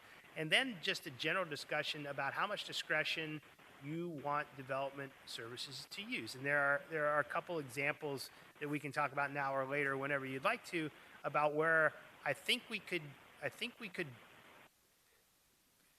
better use our discretion in interpreting the code. And but I want to make sure that you guys understand where and when we would use that, maybe pitch some examples to you and see if you were okay with it, and then just have a discussion about trust, because I think that the ability to use our discretion, over and above where we do it now in interpreting some of this code, if you don't trust us, it's not going to work, right? In the sense that, I'll give you an example. I have a person who has a lumber yard, basically. It's out there in the Southwest, and business has changed over the years, and they want to go and one of their customers has asked for preformed concrete slabs, almost like tilt-up construction type of stuff. So he called and asked, can I do the preformed concrete slabs? And I'm thinking, I don't see why not, but we looked it up in the code, and the code says no manufacturing concrete outside. It's got to be done under the walls. So the easy answer to that is no, you can't do it. And so I thought about it and thought, here's how I'm going to tell this guy to go ahead and do it. And the rationale, which I'm going to put in our report, it's not going to be an application or anything. He just called to see if I can do this. And our opinion is going to be, yeah, go ahead and do it. And the rationale is, number one, the code is old. I don't know when I'll figure it out, but I don't know when it was written. There's no real reason that I can see in the code why pouring concrete outside as opposed to inside is prohibited. And so typically in these situations, it's a noise issue, it's a dust issue, it's an odor, it's vibration, something noxious is happening in the community. There's nothing that points to why this is not. The guy's business traditionally, like we talked last time about hardware stores and those types of things, is to supply building materials. Right? He's a lumber yard, and years ago, he needed to provide studs for the buildings with wood, so 2x4s and whatever. Over time, now they're forming whatever the metal material into metal studs, right? So we get into arguments with the applicant. Is that manufacturing? No, it's just the evolution of the building material. So he's right now cutting rebar outside, which is allowed activity. I don't see how that is any more noxious to the community than pouring concrete. So my rationale is he's pouring concrete. It's the evolution of his business, which is building materials. And because the code is stuck at a point in time, at a certain point, concrete is bad, I'm going to tell him, go ahead and do this concrete. It's for a single customer. He may never get another concrete order again. Do it, and if it becomes a problem and you get complaints, we'll revisit it. That's the type of discretion that I intend on using, very solution-oriented, looking at the code saying, looking at it very critically, understanding that it's old doesn't work. A lot of times we're interpreting it relatively strictly. I'm going to attempt to go back this way. Inevitably, that I don't know if that's going to make all of you happy when I do it. There'll be a time when there's going to be a step too far, but that's inevitable that happens. You just got to let me know, and then it's iterative as I go back and do these interpretations. As we go about doing something like that, I can promise you that the interpretations will be consistent amongst applications and well documented. Our goal has always been to document everything so that the next group of planners that come in don't have the problem that we have, not knowing why in the hell anything was done. So we've got notes, they go into the file, so the next group that comes in here can say, oh, I see in the file they did this, and this is the reason for them doing it. See, I can't figure out why concrete was permitted or not permitted. It could have been a random act of politics, or it could have had a reason, but there's no justification for it. So I'd like to have a discussion like that with you to understand how you prefer us to do the job moving forward, and I think it would conform to what you want to do, how you want me to do this a little bit better. Now, that being said, we talk a lot about complaints. We're never going to get rid of complaints in the department because we're regulating people and people complain about regulations. And so, again, the fact that you're getting complaints is the fact that we're doing our job, but I understand you want it done a little bit differently, and we can do that. So did you want to accomplish that in the context of another workshop? Yeah, so what I think I can do is places where, so when we go into, the first thing that we said we do last time is modernizing the code, taking the old language and making it new again. That's relatively simple, and we can start to, I prefer to break it down, not chapter by chapter, but section by section. Chapter 30 is pretty dense. Maybe we'll go by and take an individual subsection, refine it, and run it by you, and we can almost do that on a monthly basis and present you with stuff. If you like it, we'll change it. If not, we'll go modify it again. But as we get into the argument of whether you want to simplify, how you want to simplify the code, it's not a matter of just changing antiquated language. It's a matter of what type of code do you want. And then you may, I would like to present you a couple of examples. There's two come to the top of my head. There's the city of Miami, which totally had a code like yours, totally rewrote it, but they went with a very complex form-based thing, totally the city will look completely different after this code is implemented over time. Then there's Miami Gardens that had a code like ours, and they went and redid it, and they completely simplified it. So where we have 30 different land use categories or zoning districts, they have 3, right? And they don't have hundreds of uses within them. They have a handful. Streamlined, real easy to deal with, gets them to where they want to be. I'd like to show you these 2 examples of code to kind of see what you like and what you don't like, and then start to get in there and figure out how to go and do this. And ultimately, once we figure out how you want to do it, then we can put together, like Councilmember Fletcher suggested, an RFP so that we can go get somebody to help with that. And it'll probably have a difference in price. I mean, the Miami thing, is it's very expensive, and this one may not be so expensive, but we need to outline. So in the initial work, I'd like to have those discussions in the workshops and then set us out with, after the discussion, very specific tasks to go do, and then bring you back. So I'm almost envisioning that the workshop starts with a discussion, just like this. We had our discussion. Now we're going to go back, fix these things, come back with actionable items, and then at the same time have another discussion about the next item where we can take that information back, fix it, and bring it back actionable. So the workshops, in my view, would be half the time we'll talk about what we want to see, and then we'll present you what we did after the last workshop, if that's okay. And then, so I guess the question is, what do you want to talk about next? And then we'll schedule that workshop for early July before the summer break. And then, I know people get busy in July and August, and maybe we come back in September and do more and just keep pecking away at it, if that's okay with you. I'm open to whatever you want to do. Are you ready, or are we available on June 29th before the 4th of July weekend? That's the Tuesday before the 4th of July. No?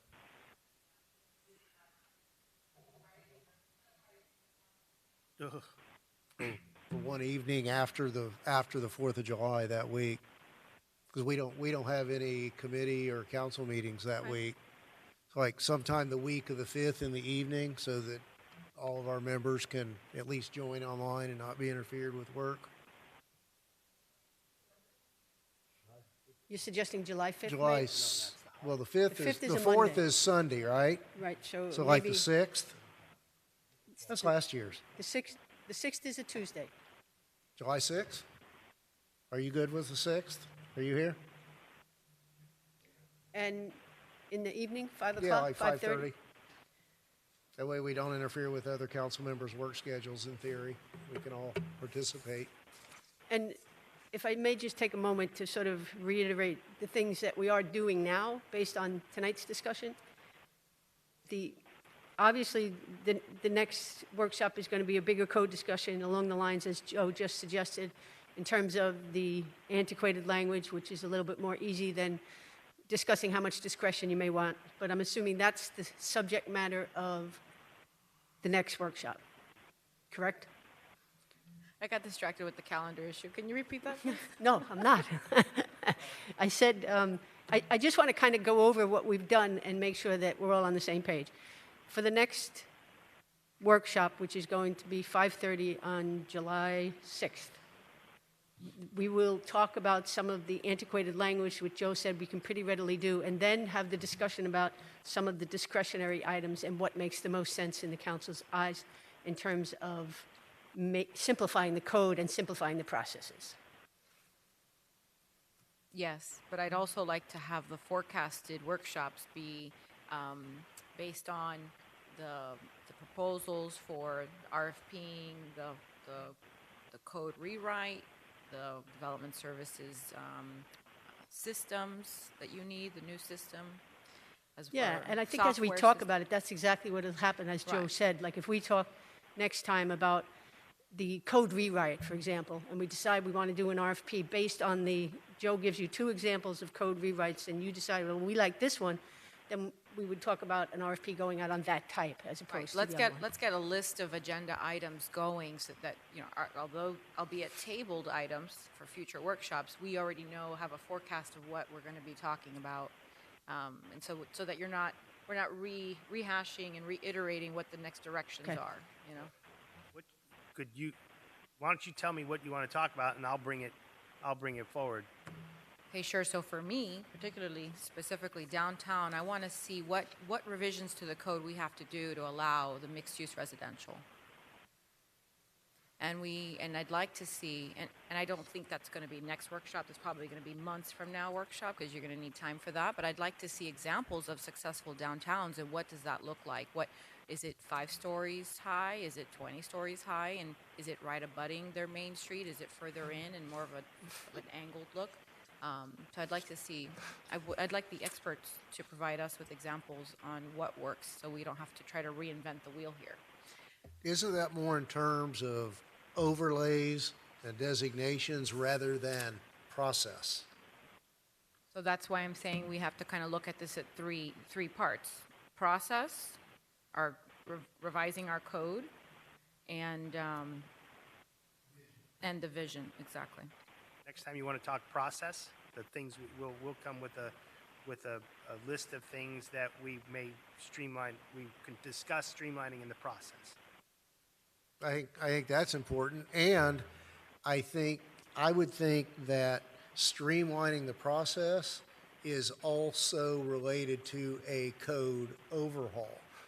Because if we're gonna give you discretion, perhaps with a proper code overhaul, it's gonna reduce your workload entirely, that people as a matter of right can come in and get something done because our code has been either simplified or Miami-fied.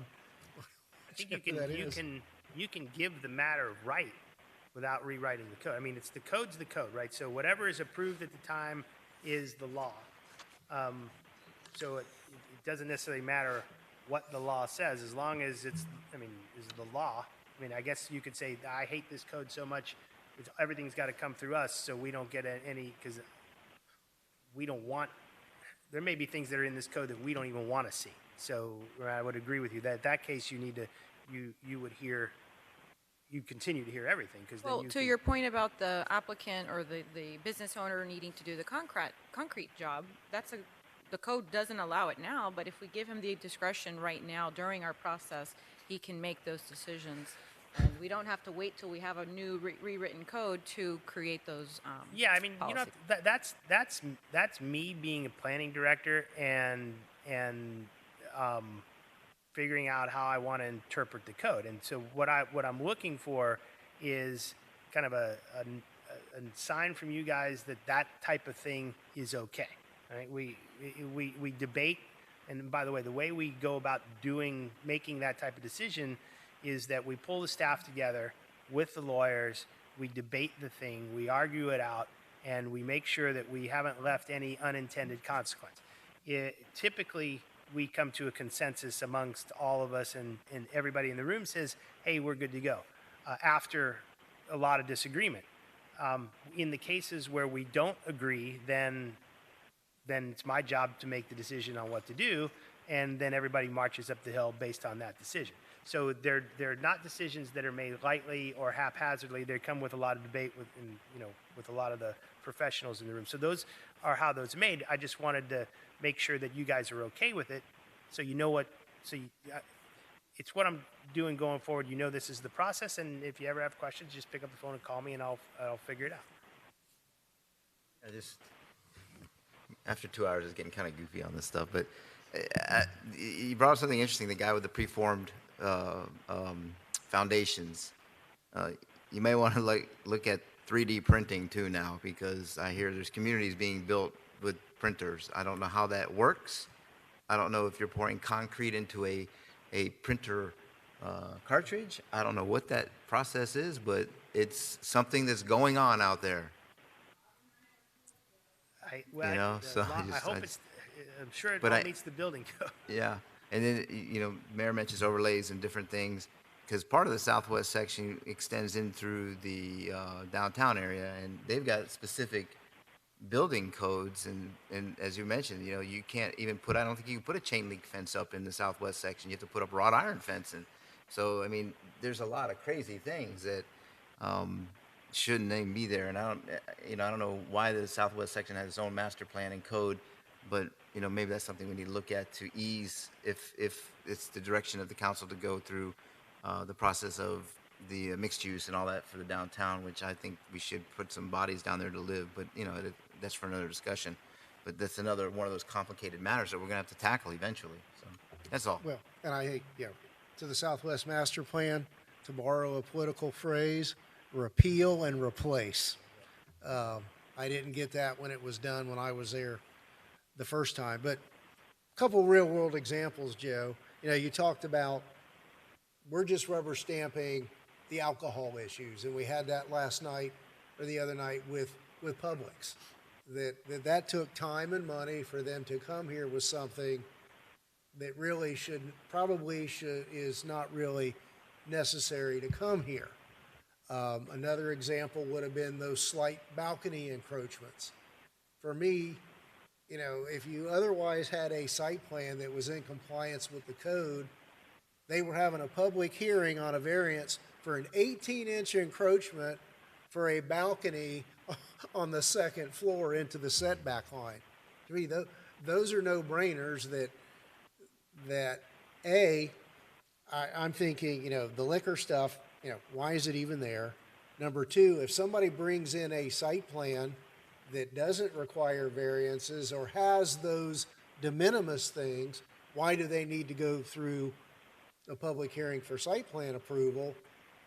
But if we're going to allow you to sign off on site plans that are in compliance, I guess my next issue is we need to make sure that we're okay with what the code requires or permits in a site plan, and we would look to you all to give us some advice on, well, you know, we allow this and maybe that's not a good idea anymore, or we don't allow that and you should consider it.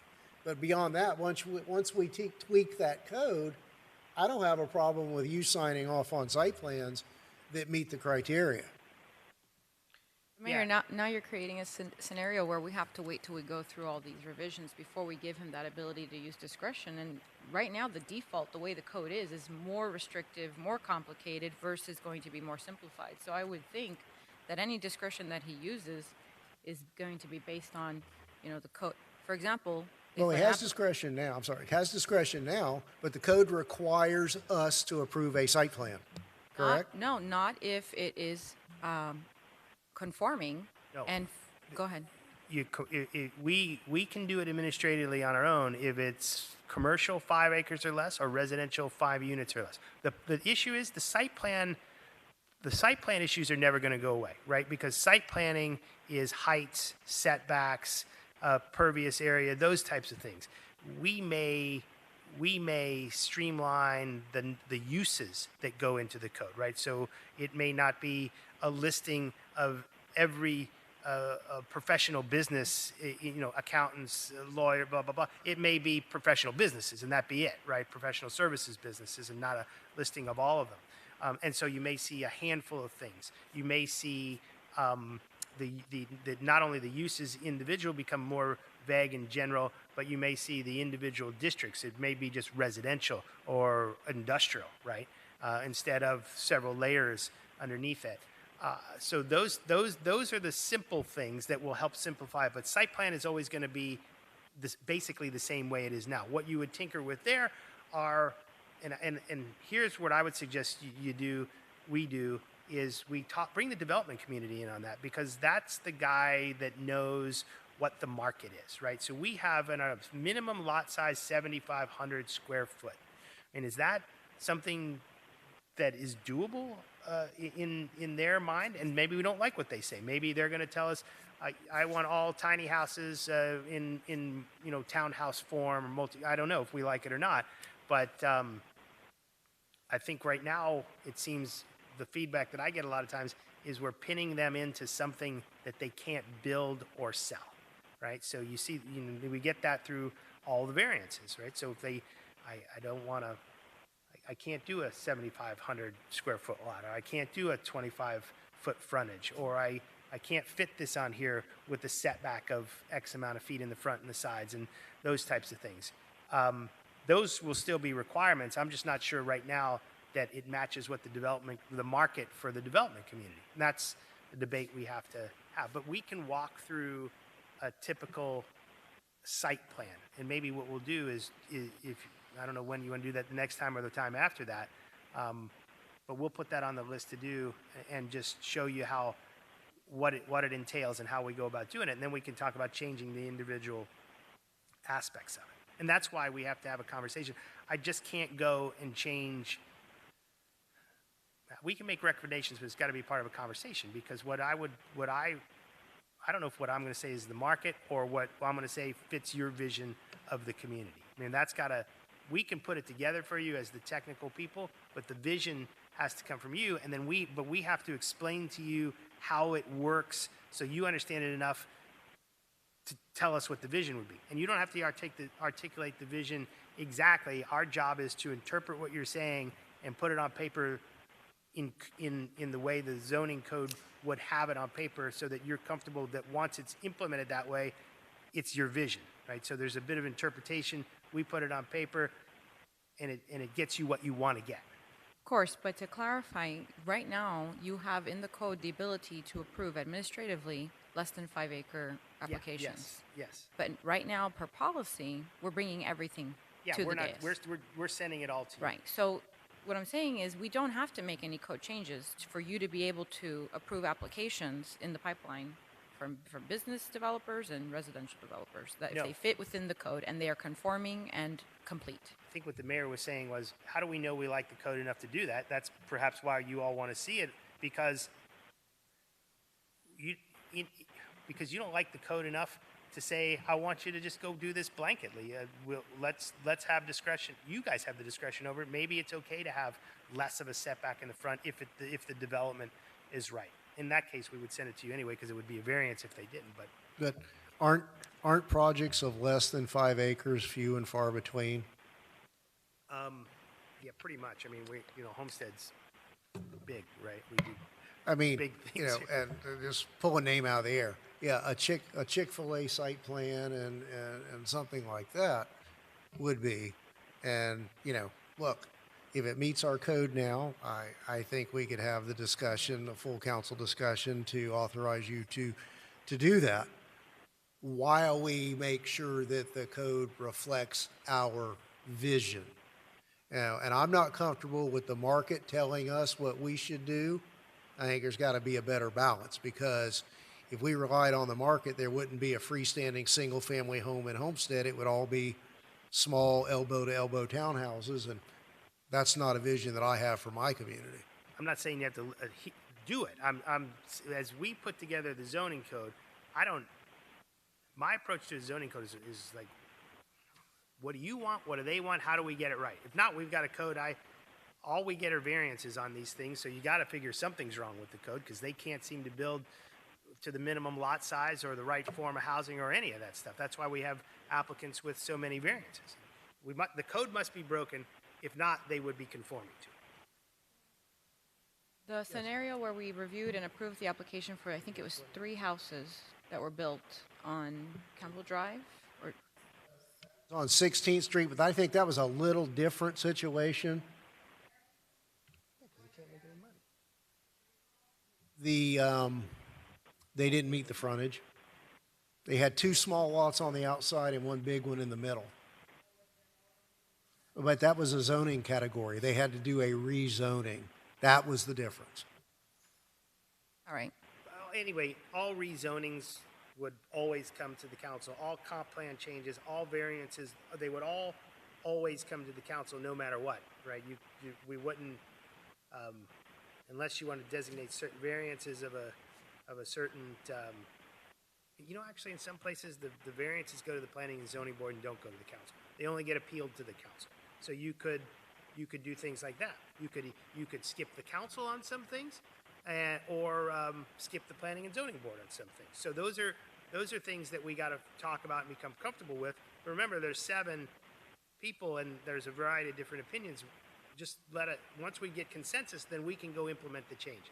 I just don't foresee us rewriting our code to the perfect vision within the next 6 months, for example. And so trying to find a balance in having applications get through the pipeline, and we're being a little too critical and not trusting our experts on applications that fit the code, the current code, and are complete, we should probably consider being a little bit more trusting. Yeah. Well, one of the things that we can do is, if you'd like, we can start to just do what the code tells us to do right now and handle a couple of these tinier ones administrative. I think Publix would have been administrative, no? Well, it was 4.84 acres. Yeah, so Publix. For now, I'm okay with that to see how it works while we rewrite the code.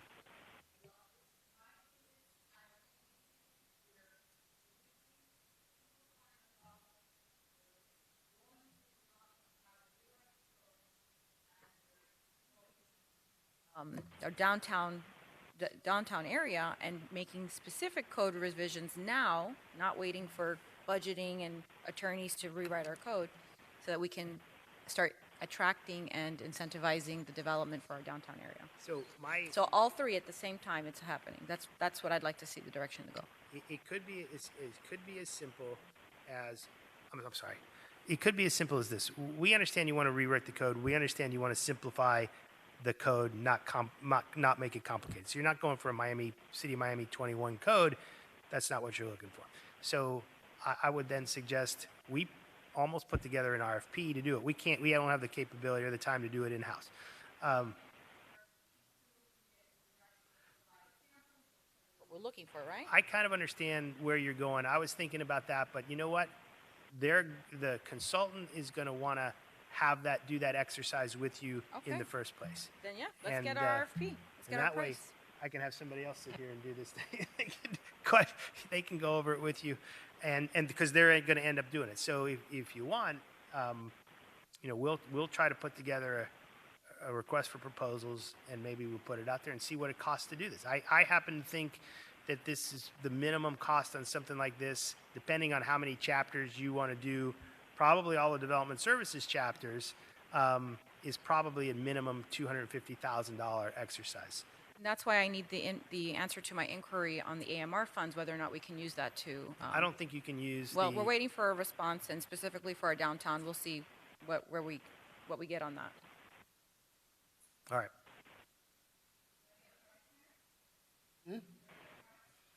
Well, let me ask you, and does the tail wag the dog, or does the dog wag the tail on an RFP? Who initiates it, you or you with our direction? Well, in this case, it would be us with your direction, but we typically would be the ones who would initiate an RFP. But depending on the RFP, you're also supposed to have the funds in place if you have a sense of how much it is. So the Councilwoman's question is a good one. If those funds can come from there, I don't know if they can. And also, I think Joe had some very high numbers estimated, the potential for even more than $250,000. Yeah, I think the minimum this is going to cost is $250,000. I mean, it could cost $750,000. But maybe what we could do first is to get a sense of what it costs the other cities to do it. Yeah, what I'll do is go back and research everybody that's done a code change in Miami-Dade and Broward counties recently and figure out what those have cost. And then we can look and see what the process would be to actually put the RFP out to see if we could do it sooner rather than later. Yeah, so, you can bring that back, and you've got to have full council with a quorum to move forward on that anyway. Now, and I know it's getting late, but isn't it also accurate that aside from the process overhaul, if we chose to do so, we could begin to amend the downtown overlays, independent of that? I think you can do that anyway. I was thinking a different approach to this is to do what we just did today. Pick a section of code and let's dissect it here and then tell us what we want to fix. And if we did that, if we took one meeting and dedicated ourselves to that and looked at it, or maybe if you wanted to look it backwards and say, okay, I've got a section of the city that I want to examine, and it may be governed by multiple sections of the code. For instance, the transit stations, right, which effectively are downtowns. Now that this initiative from the county is coming about, maybe if we looked at within a half mile of our transit stations, did an analysis of what the zoning codes were, and then what you wanted to see in those areas and what would need to change in those codes to match that area. And then you just do an overlay for that area with a brand new section of code that doesn't have anything to do with the old section's code, right? So maybe that would be an interesting first step exercise to start with for how to redo it. If that worked, we can redo any other section of code we wanted to. You just break it down into into section by section. Oh, no. Yeah. I don't think I can do that by And, July. and I think maybe a good start would be a presentation with a map of downtown explaining what's permitted now. If you want that by July 6th, we can work on that. So, but remember, all right, so right now, July 6th, we're going to discuss the antiquated language, kind of go through a priority list of our processes that we may, and then a discussion on code simplification. I could switch that out, and I could, that's a big meeting. If you wanted to look at the transits, the downtown, the transit areas, and what is now allowed in those, as opposed to what you might be at, what you might want to do in those areas, then we can start that conversation. I mean, I think that these conversations are really productive because it's enlightening to see what we allow in there now. We have like technology mixed use somewhere in there, and wait till you see that piece of code, right? I mean, it's you'd be flabbergasted by some of the stuff that we have in there. It's just, it was great at the time, but time has passed us by. It really needs to be abandoned and rewritten. So we'll really have a good conversation if we start that. I don't know if we come to a conclusion in one meeting. If you prefer that, I can do that for the 6th.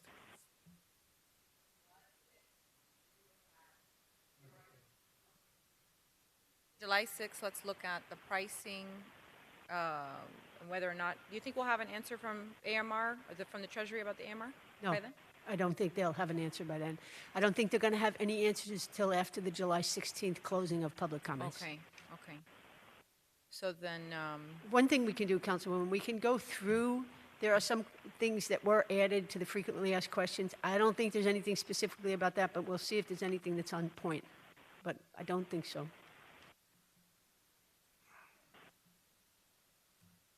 So again, a recap of what we might talk about on the 6th.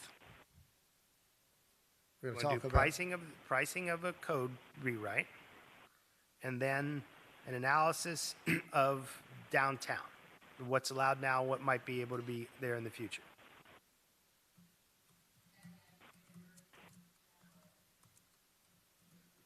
amen. Oh, I'm on. Oh, and you're putting me on? Oh, okay. The antiquated version, antiquated verbiage in general throughout the code that you had given us several examples at the first presentation with like the horse stalls and So then it that would kind be of three gets things. into rewriting It would the be, code. It would be three things, if this works, I don't Joe. know if I can get all that done. Yeah, let's decide which, I think I'm more comfortable with doing the research on the cost of the code rewrite and then analysis of downtown. That's It's fine. not And a small then- piece of work. that's It's fine. kinda And everything else that we've thrown at you today, make that list. We got can a list. prioritize that list as I've got we a go. prioritized list already of things that I would like that we think in all three areas, right? In general, zoning code top 10 zoning code issues to review. I've got that. I've got administrative process, 16 different things there, and then the larger complete revisions of the code, several things that we have to talk about there. So that's all done. I can distribute that in between. Those are staff's things that we might want to talk about. You can review it, but I've also got a list of different types of things we would talk about in different meetings. So for instance, pricing, analysis of downtown, and then in subsequent meetings we can do antiquated language, processes like I was just talking about, how we would simplify the site plan criteria and other things. So it's a lot of work. Let's define, When you say downtown, let's talk about some boundaries, because it may be beyond what prior councils have defined as downtown. Well, I work off of Crum Avenue right across from First United Methodist Church, so I consider pretty much anything south of Campbell Drive, certainly down to the ending of where City. Down to Lucy Street, Campbell to Lucy. I think that's bigger than a half mile, right? And then even, I'd like to see north of Campbell Drive kind of be part of that invigorating, and exciting downtown feel. But if we have to zone in closer, certainly the radius around Showbiz. Yeah, I mean, so Showbiz would be kind of the epicenter of that and going outwards, but I'd like to see that expanded, our focus to be expanded to. So, Joe, just in terms of time, if we're looking at the first week in July, are you guys comfortable with, number one, potentially getting the prices for RFP and then the downtown overlay? Is that something that's doable? Yeah, kind of. Yes. Oh, but No, I don't we'll want to get it make done. it crazy for first you. week of July, he's going to talk about what is permitted now in the downtown overlay. We can do it. We'll get it done. And with respect to the pricing, just for clarification, because we're not going out to RFP yet because we don't know exactly what we want, I think, Joe raised a couple of specific examples where cities have done that. So maybe what we can do to address that particular question is try to track down and see if they issued RFPs and what their responses were and what those contracts were for, and maybe that would be instructive. That was all I was thinking, so I hope, that's all I'm thinking. Okay. Just getting what other people paid. So I think that we can accomplish doing a quick survey like that and seeing what had been done. Okay. We're going to have the answers to Mayor's wish list that we discussed and reviewed today. Or do you want to push that to another? No, well, yeah, we will start to refine everything. Everything we discussed today, we're going to start doing our research, and if we can write it all up by the 6th, we'll bring it. If not, we'll update. If not, that could probably go to a CAL. Would that be appropriate for a CAL? Yeah, I think the next step, because The stuff we talked about today. we've got instruction, we can begin our rewrites, cow it, right? No? I'd like to see the rewrites at the workshop, and then if we're all in favor as a workshop, then send it to the COW. Okay.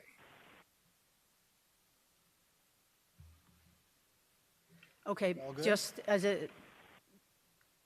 we'll try to have it. If we don't have that for July 9th, we'll have it for the one after it. July 9th, July 6th. Well, I was going to come on the 9th, but I'll come on the 6th if you like. July 6th. Well, the 9th is a Friday, right? Yeah, I said the wrong day. I think we mentioned the 9th, but it's July 6th. You're right. All right, well, we'll nail it. Okay. Anything further, Councilman? Any further? Thank you all for being here this afternoon. Meeting adjourned. Thank you.